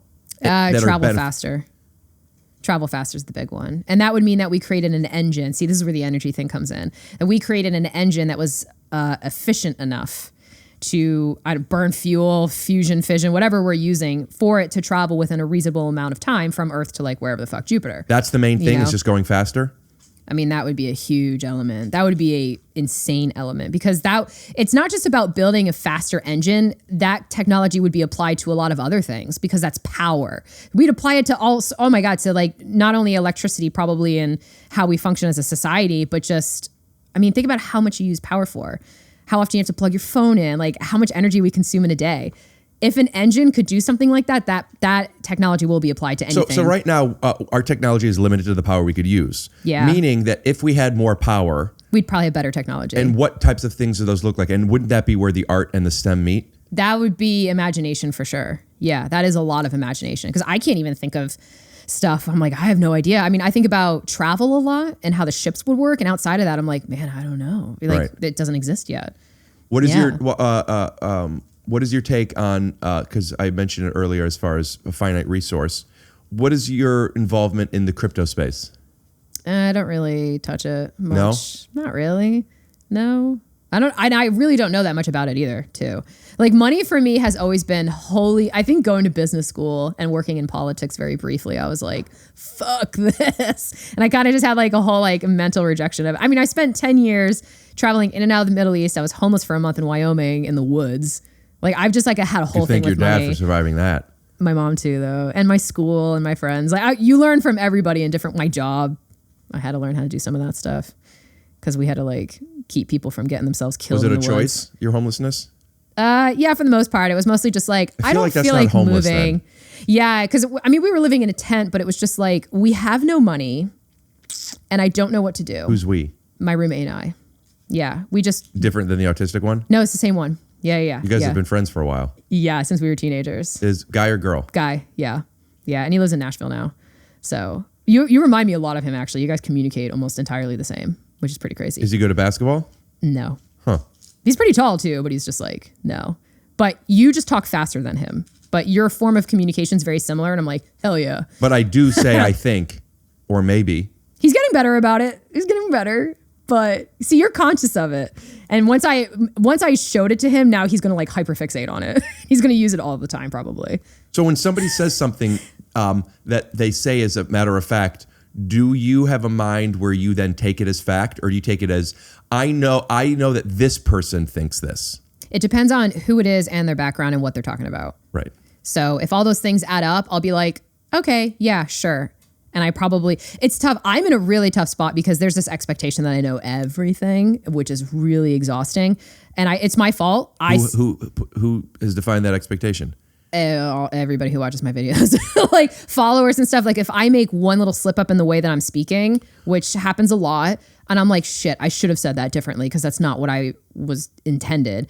And it's really, I should have not done STEM communication because it's too big, it's too much. I really shot myself in the foot with that. I should have just like hyper fixated on something because now there's this expectation that like, yeah, I'm gonna know everything about everything. And I'm like, I feel like for one, maybe in 30 years, I'll absorb more. But the problem is because I cover so many topics, there's this constant rotating belt of information in my head. I can't say rotating anymore. What do you mean? I have to say spin? Yeah, I got to come up with a better word. One of my friends works at CERN and we were talking about this and we were like, what is that? It's the particle collider, that massive one in Europe. It's like the one everybody wants to work on. The Big Bang? something like that. Yeah. Yeah, but that's what they work on. They like slam particles together and they see what crazy shit can happen. They're like the people that do it because I think that they have the largest. I think it's like 27 kilometers or something. It's crazy big. So she works there. Is that the one that's a circle? I think they're yeah. It's like underground in Switzerland. Yeah, because in case they're like recreating stuff that the sun is doing or something and it might blow up. No, it's mostly just a safer environment down there in general. Like less like what if a car drives by and it's making noise? Like just everything about being underground is just better. It's just more secure, more insulated, more everything. So yeah, you don't really want to. Although that's how you make plastics in some places. So what do you mean? A particle collider? Yeah. There's like a method for making plastic out of that or something. Yeah. Man, I would love to have a conversation. I just realized I want to have a conversation with somebody who like is so well educated with plastic. Yeah, plastic's pretty bonkers. Yeah. Yeah, I actually picked somebody's brain recently about it who works in that. I don't know. I think he's a material scientist. If we get into that, so be it. But I cut you off with you were saying that you're working with someone at CERN. Yeah, I was talking to her, and I was like, because we were talking about how the missteps in speaking and how we've like really paid a price for it. And I was like, yeah, and I always think about spin, and I'm like, because that's the wrong word. And I'm like, do you have a better word? And she's like, there is no better word. We have to use spin. She's like, maybe someday somebody will come up with something clever and we'll start saying that. But like, spin's the easiest way to communicate this idea. I was like, man, that sucks. What? But does particles spinning while they move as opposed to being everywhere all at once? Yeah. Like, how do you visualize that in your mind? Like, you can't, right? Because nothing works like that. Spinning doesn't make me think of everything all at once. Yeah, but there's no. It's really because it's more of a mathematical concept than like a physical one, right? So, how do you visualize? I'm not a quantum physicist, so I don't know how they deal with communicating it with everybody. But like, you want to be? No, absolutely not. If you could matrix download something where you know everything about the something, what would that be? Piloting a plane. Man, you love transportation. I do. I think it's really interesting. What would happen if we could harness the power of the solar system? We could travel faster. Yeah, for me, it's like all about how do I get somewhere. But yeah, traveling a plane. Is it how to get somewhere or how to leave somewhere? How to get somewhere, how to explore, how to like go to new places. But you don't want to. You said you're afraid of space. Oh, if we had a method of like Stargate SG-1 kind of shit where I could just walk through and I can be on another planet, oh hell yeah, I would do that. Why SG-1 instead of Stargate? Did that come up? Because I know the movie Stargate. I don't know if I ever saw the movie, but that show was the only show I had access to as a child. It was a show. I didn't know what it was. Did that come out after the movie? It had to have. I want to say it was before. It was 90s Maybe, for I don't sure. know. Put up the dates. Because I was a kid. Stargate was, yeah. So it was definitely the 90s. Anyway, great show. TV. Tell me something else before we end. Tell me something else that's awesome. That's like mind-blowing? Yeah. Oh my God, I'm trying to think of something that came out recently. Although, actually, the wormhole thing that we mentioned and then we didn't really touch, not the wormhole thing, the warp drive. That's a technology that they're trying to figure out the math for, if it's even possible. Because how everything works is the math has to be solved first. And then maybe later you have the material scientists who come up with materials that can withstand whatever the thing the math says can happen. And then engineers who actually build the damn thing, right? So that's like kind of the order of operations. Like the Boolean algebra that computers are built off of, especially back in algebra? Boolean algebra. What is that? That's like what computers are at least back in the day for sure, they were mostly built off of. The 1 + 1 = 1 kind of crap. It's just binary math, and it's what computers use. It was created like 100 years before a computer even existed. So 1 + 1 = 1. Oh yeah, it's I learned it very briefly. It's like 1 + 0 = 0 or something like that. It's like got it. So the first number doesn't matter then. It made sense to me once upon a time when I needed to know it, but since I haven't had to know it for a long time. But it's like I thought you knew everything. I wish, dude, man, my life would be so much easier if it did. Actually, no, I'd probably go crazy. Sure. But I just remember 1 + 1 = 1. Okay, like, so Boolean algebra. Binary. What was the point? Yeah, it came out like 100 years before the first computer ever did. Right, so that's just like kind of normal. Like the math is just first, and so is that why everybody says my comedy's kind of ahead of our time? Because they're going to build an entire genre around you in like 100 years. That would be pretty cool. But you were talking about hyperspeed. Yeah, the warp drive thing. So in Star Trek, I think in the movies they really showed it, that kind of like bubble shape, and the ship is kind of moving through it. I think that was more shown in the movies than the TV show. That theoretically can be a thing. Stargate shows that too. Oh, do they? You're talking about like when you're going, is that the same thing like in Interstellar where they're going through the wormhole and it looks like they're through a thing? That would be different. That would be different. That's what I'm picturing, the wormhole. No. The warp drive idea would be very different. It would basically be, instead of moving through space, space is moving around you. Right.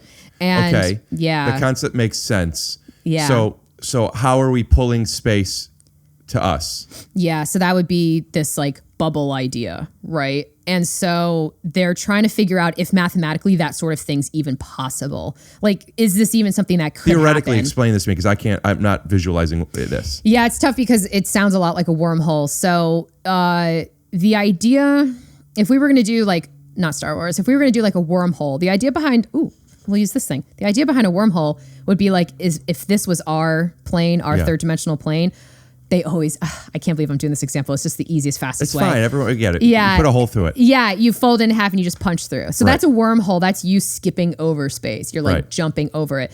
The warp drive would be, I'm here and that's space. Yeah. But what does that mean? Are we like I can understand if we're here and then you put us in some type of a cryo chamber to where then we just wait while space comes. But how do you speed up the space moving? What does that mean? Space is moving on its own, right? It moves anyway. Right, but not to the sense where hyperdrive works.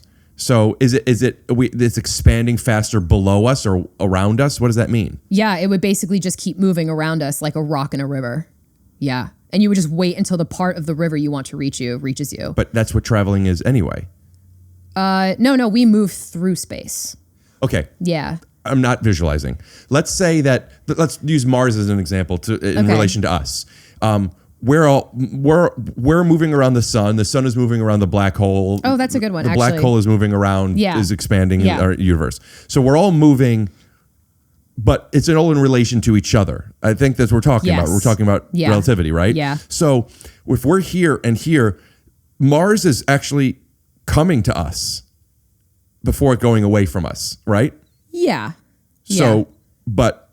Yeah, and I think this is probably the easiest way to imagine it. So if Earth was here and Mars was here, instead of this ship traveling like this. But while the trip is traveling, it's still coming towards us. Wait, say that again? When we go to Mars, here's Earth, here's Mars. Yeah. Right now, we're going like this to get to Mars. But at the same time, Mars is actually coming to us even faster than we're going to it. It depends on the timing and where you're at. Assuming that's the case. Yeah. So how is that any different? So I think the best way to think of it is you're staying stationary in space and orbits and all that are moving around you somehow. That would be the idea behind a bubble in a warp drive. How space literally itself is moving past you. Wormhole makes sense to me. That does not. Help me. Yeah, there's a lot of different. They're all theoretical, right? Like, who knows if any of them are fucking real? But a wormhole still makes sense conceptually. I understand what we're saying. Yeah, I don't understand this one. Yeah, because this one you're still moving through space in the sense of like there's no higher dimensions, there's no black hole, no crazy shit. Like you're still just in regular space, which is why people think this is more realistic. Which would be necessary because even if we could go the speed of light, which we can't. Yeah. It would still take forever to get places. Yeah, I mean. So that's not fast enough still. And you'd be crushed to death trying to get to that speed anyway. So really, even if you're accelerating over time? Well, see, now if you're doing that, now you're wasting even more freaking time, right? It just, the whole thing takes forever. And maybe less time, or what's Star Trek have? They have like an inertia dampener or something, right? I don't know. I didn't really watch. They have something that keeps you from getting crushed to death jumping to those speeds. Or maybe Star Wars has it. I don't know. But I get them all mixed up because they're all using very different technology that could theoretically work. But yeah, I personally think the wormhole is the most realistic option. But a lot of people think it's the warp drive because we don't have to mess around with higher dimensions. It's just and how do we do that? That doesn't even take energy then. We're just finding a way to manipulate space or to freeze ourselves in time. It actually takes a ton of energy. That's the problem with the whole thing. And what are we doing? Where are we putting it? We're telling space, come here faster? No, we're trying to create a bubble. I think that's the idea. We create a bubble so we don't move, and then everything else just continues moving around us. I think I understand now.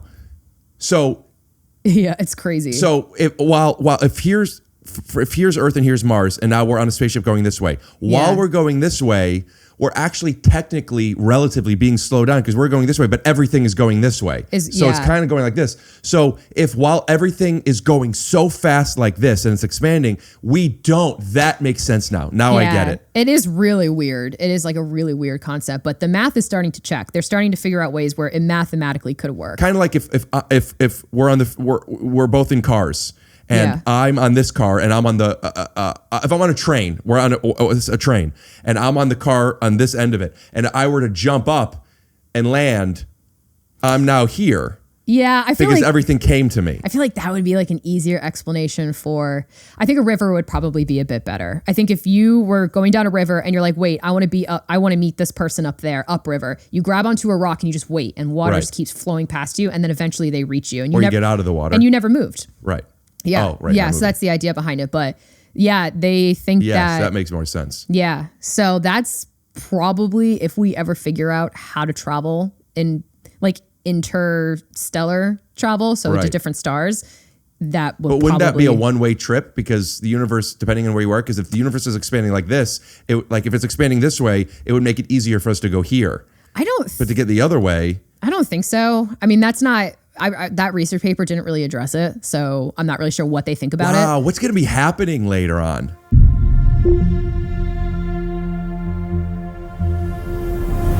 What do you mean, like in 100 years? You know what's crazy to think about? No, like 1,000 years. Yeah, 1,000 years is crazy, but in 100 years is crazy. Yeah, and you know what's even crazier is we might be alive for that because all this longevity shit. Yeah, if we stop drinking from plastic. I saw a psychic once at a Asian wedding that I went to that she just was there and she was doing shows and she was like, you're going to live to be 180 years old for some reason. And I was like, what the fuck? I was like, no, thank you. No, thank you. How long do you want to be around? I feel like early 90s is pretty comfortable. Okay. But not if I'm crippled and feeling terrible. You know what I mean? Like if I'm like carrying around oxygen tanks, no way, man. No. But yeah, right? I feel like that's pretty reasonable. Why you're like forever. I don't know. I'm just thinking about how fast technology moves right now. Like, and like what has happened from 100 years ago to now. If you look at like even looking at the Challenger, right? The Challenger that went out in 70 whatever, and how far it is, how close it's coming to the Oort cloud. Versus, so you would think like, hey, if we send something now, it's gonna have a great head start because 50 years from now, it's gonna have a 50-year head start. But now the technology is so different, we could get there past it sooner. Yeah. And it's just like, it's just exponential. They didn't think it was going to make it that long anyway. I always, the movie Passengers with Jennifer Lawrence. I, for whatever reason, love that movie so much. You know what always made me... And me... have watched it a lot. I don't... Really? Yeah. Wait, what do you love about it? The feeling I have watching it, and I don't know what that is yet. The feeling I have watching it. Oh, man. There's something about the combination of... It's like despair. But there's something comforting about, like, they're out in this, they're traveling out in space far away. Yeah. There's so much time. So it is scary. And then what happens, the concept of the movie, for those of you that haven't seen it, is you're going from Earth to another habitable planet that is 120 years away, traveling at whatever speed, and they're all frozen, but something happens, an asteroid hits something with the energy, and one of the cryo chamber things, and Chris Pratt ends up waking up 90 years too soon. Yeah. What is he going to do? I love how you know all the details. You're like, it's precisely 90 years. I remember that. I'm almost positive that's what it was, because the way I'm visualizing, and this is a numbers pattern thing I'm picturing, it was just... one goes, three left. Do you have that, what is it called, aphasia or something, when words are colors or like the days of the week? That's music, isn't it? And synesthesia. Yeah, but there's different forms of it. Maybe. I don't have the music one. I feel like you have one, right? Because if you always visualize something with numbers. Well, 90 and 120, it's 3 and 4. They've gone 25% of the way. So those are numbers. Okay, yeah. I'm just kind of... I was thinking back to the structure that you were building. Yeah, sometimes. I was like, oh, okay, maybe. I have a way of visualizing and doing things that it feels like special and unique to me and those that could do it. Yeah. But I don't see it as something that I understand how to implement into something valuable. Does that make sense? Like I'm not a great mathematician. You're like, I have these skills and they're fucking useless.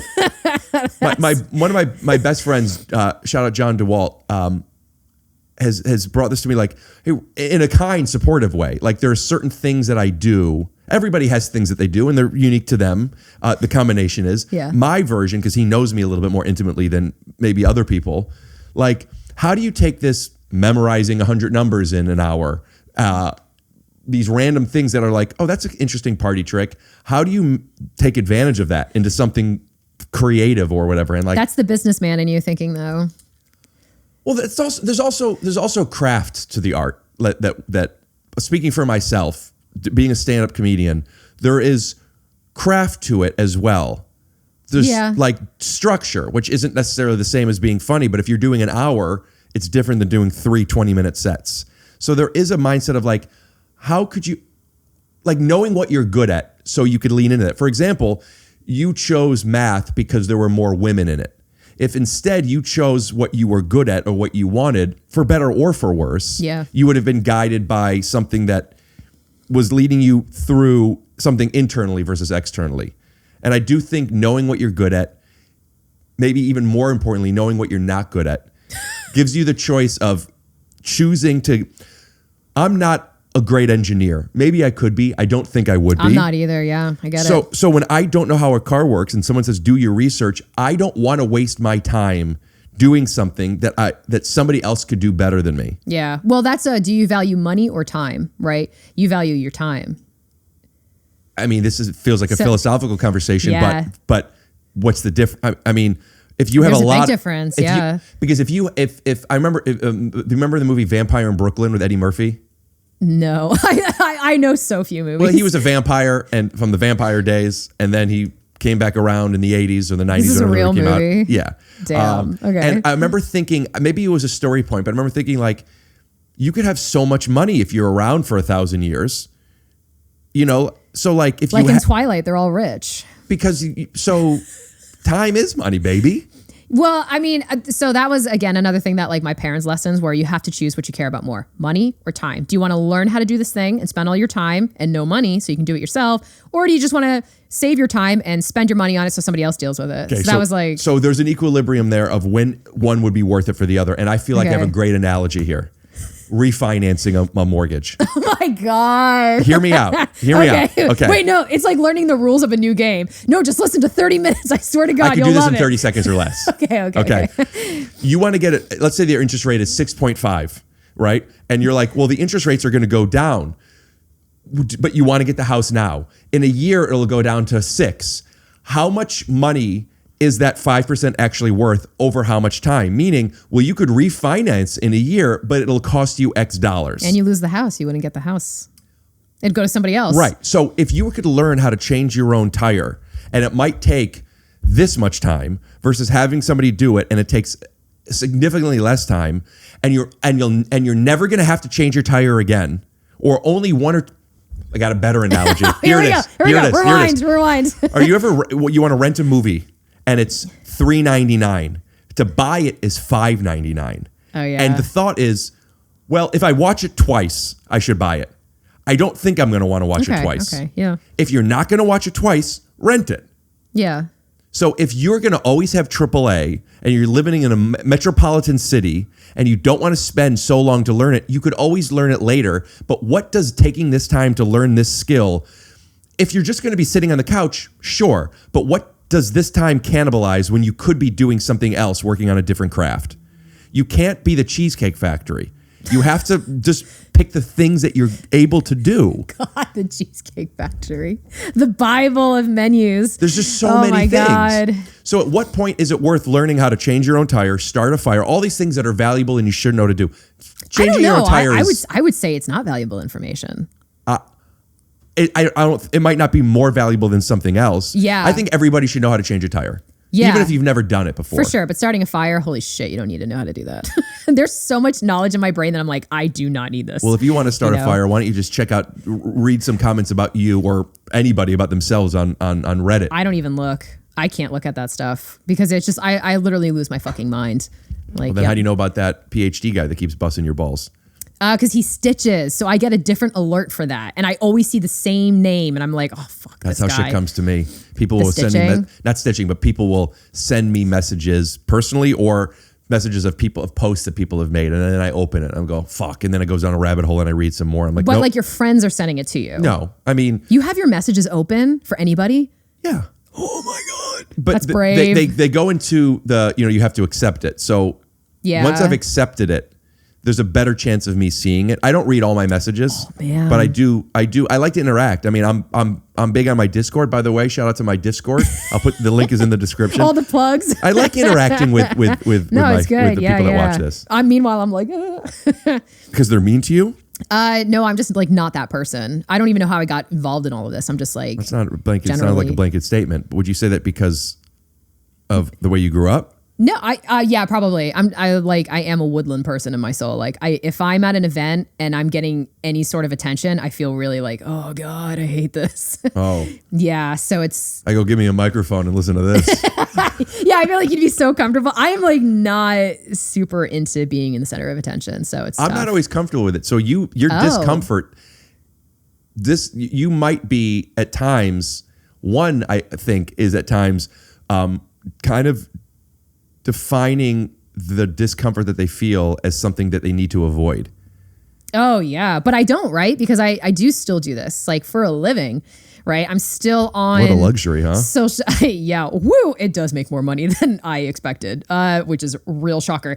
But I mean, I'm still on social media all the time. I still have to go to events all of the time. I still have to be in front of people and schmooze and all and network and all that.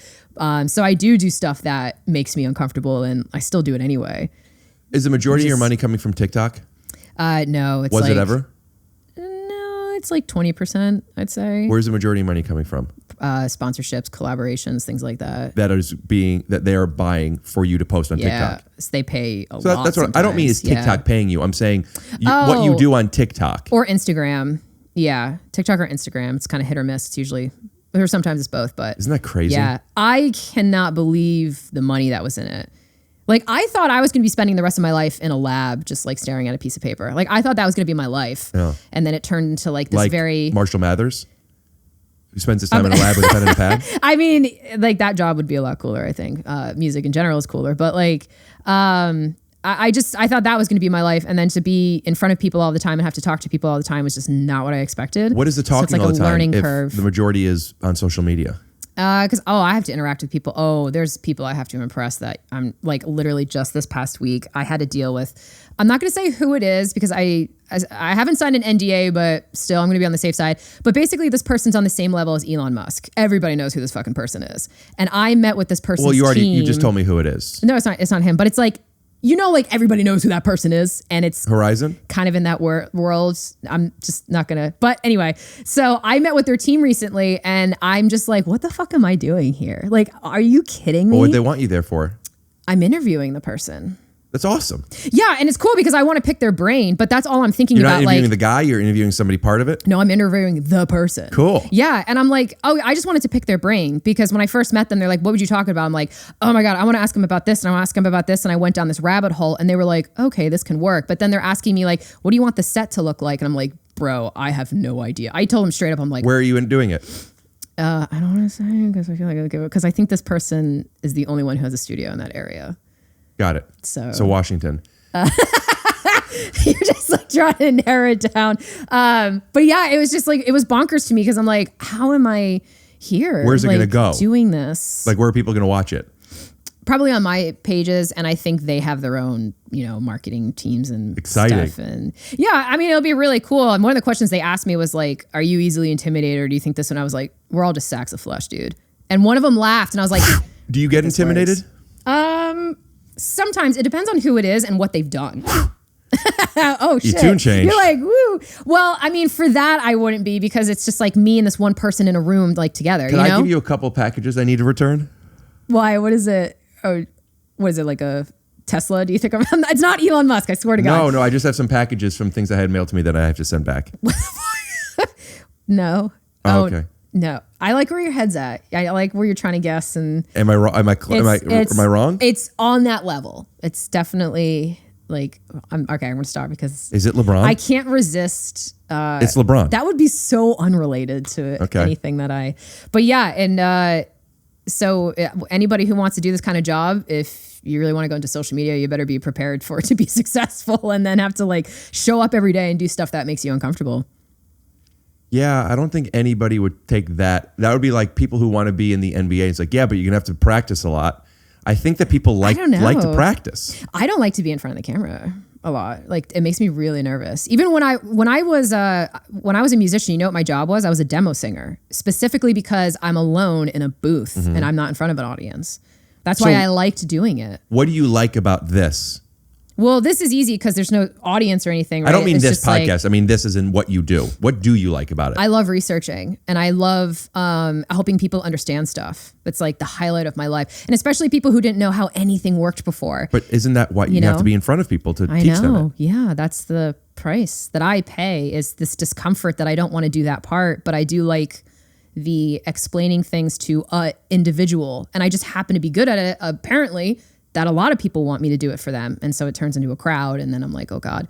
Yeah. In a perfect world, what does it look like for you? If in that perfect world, you don't feel much discomfort. I could have all those interactions one-on-one. So everything one-on-one and the audience is like this. The audience is watching later. Yeah. Now, question, what about live television? Where it's you in a studio alone, but a lot of people are watching at the same time.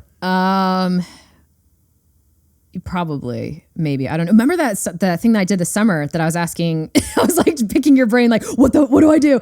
That was a lot of people. There were like 40 or 50 people that were in that like setting. And then I'm interacting with 10 people who are all screaming at the same time. That I was pretty nervous for at first, but then I kind of got comfortable with it, but still was uncomfortable a little bit like the whole time.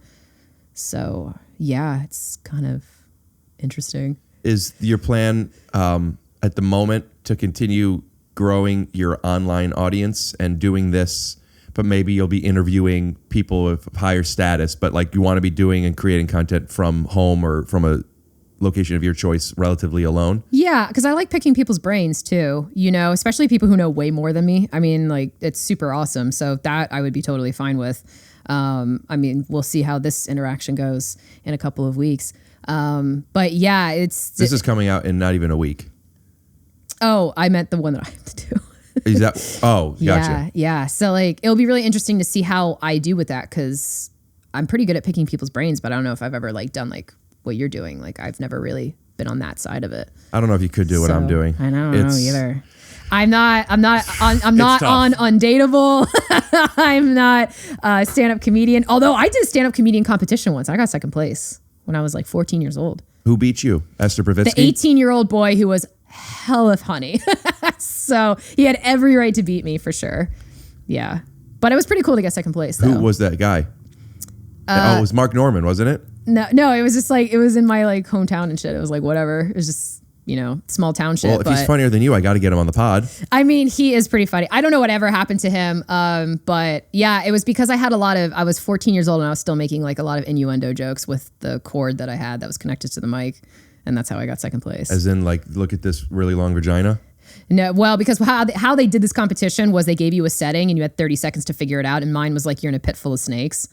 And so I was like, what the fuck? I got the weirdest one. Everybody else got something kind of normal. And I'm like, pit full of snakes. Yeah. And so I was using the cord that I was connected to. It's interesting because as a researcher, somebody who is getting this topic of being in a pit full of snakes, it would suck if Indiana Jones got that. Yeah. I thought of him. And I tried to make references to that, but people weren't reacting to it. So I was like, not that. So I started to go more towards like perverted jokes, but without being super perverted. Yeah. Because I was 14 years old. I was the only girl too. Well, is it okay if I were to say I like your decision? Or would you prefer to say you chose wisely? You have chosen wisely. Damn, you like remember all that stuff. Like, once you visualize something, it's there. I guess so. I got to come up with like some more tricks in there. Yeah. Everybody has their own skill, and yours might not be inner monologues or remembering movie quotes. Yours might be understanding how to change a flat tire and science. Yeah, I think it's more of like if I'm given a problem, I can like work around it to figure out how to solve that problem. Like I made a video on how mirrors work, and I had to like really sit there and be like, how would light interact with the mirror. And then chemistry, I hate chemistry, so I had to like tap into that. Could you explain to me how mirrors work?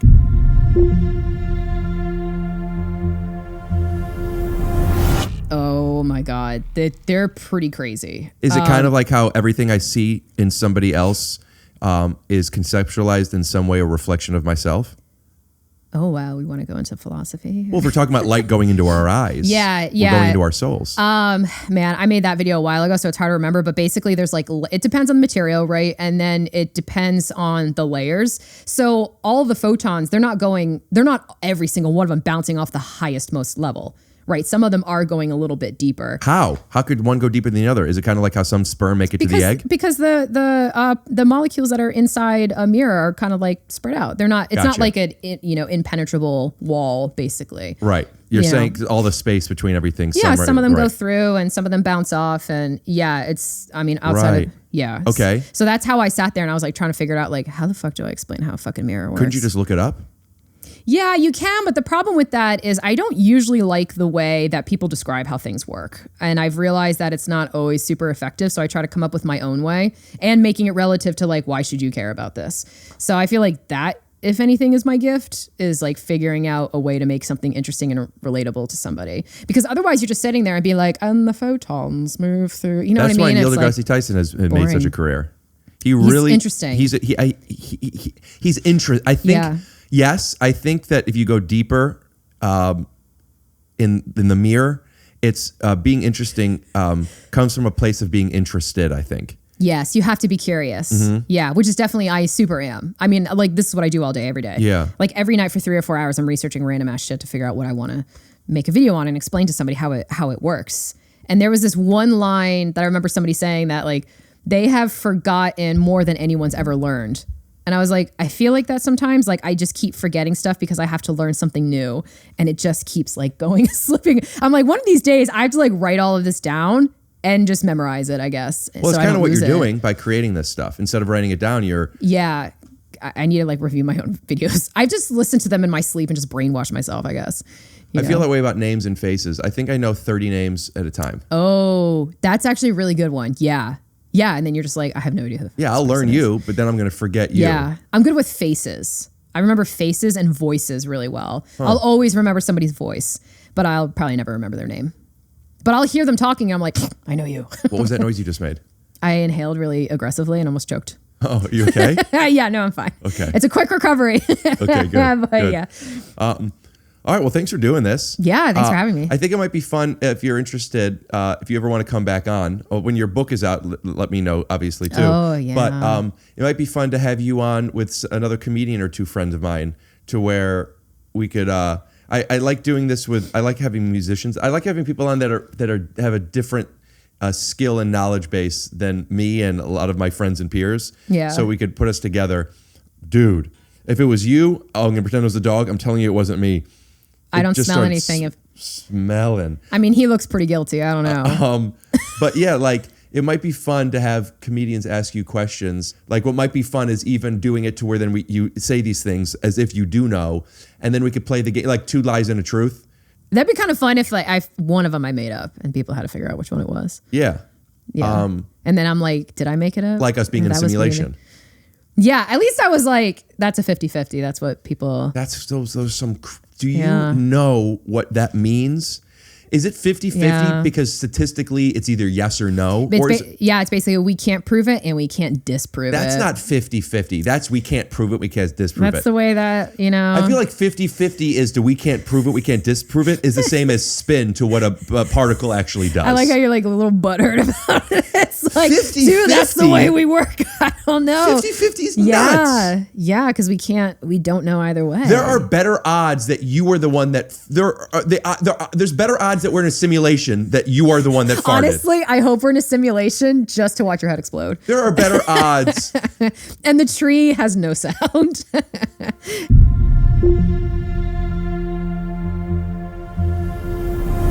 Have you heard those? Have you seen? I don't know if they're real or not, but there's this thing I saw on Instagram where you could plug something into like a tree, or no, not even that. It was like it picks up sounds of different things, and you could hear like the tree and the sounds of the tree, and it's just beautiful and very I don't know how to explain this other than saying symmetrical. Does that make sense? It sounds like the sounds are doing something Like that, rhythmically even. yes. Yeah. And it's like, is that real? Do you know what I'm even talking Yeah, about? it's got to be because, I mean, when you think about it, everything, the tree's probably moving and vibrating and stuff. It's going to make a sound, right? Because Unless that's what you're not sound there. is. It's just molecules, right? Unless it's a simulation. It's just molecules what? That's what sound is, moving through the air, molecules pushing the air, right?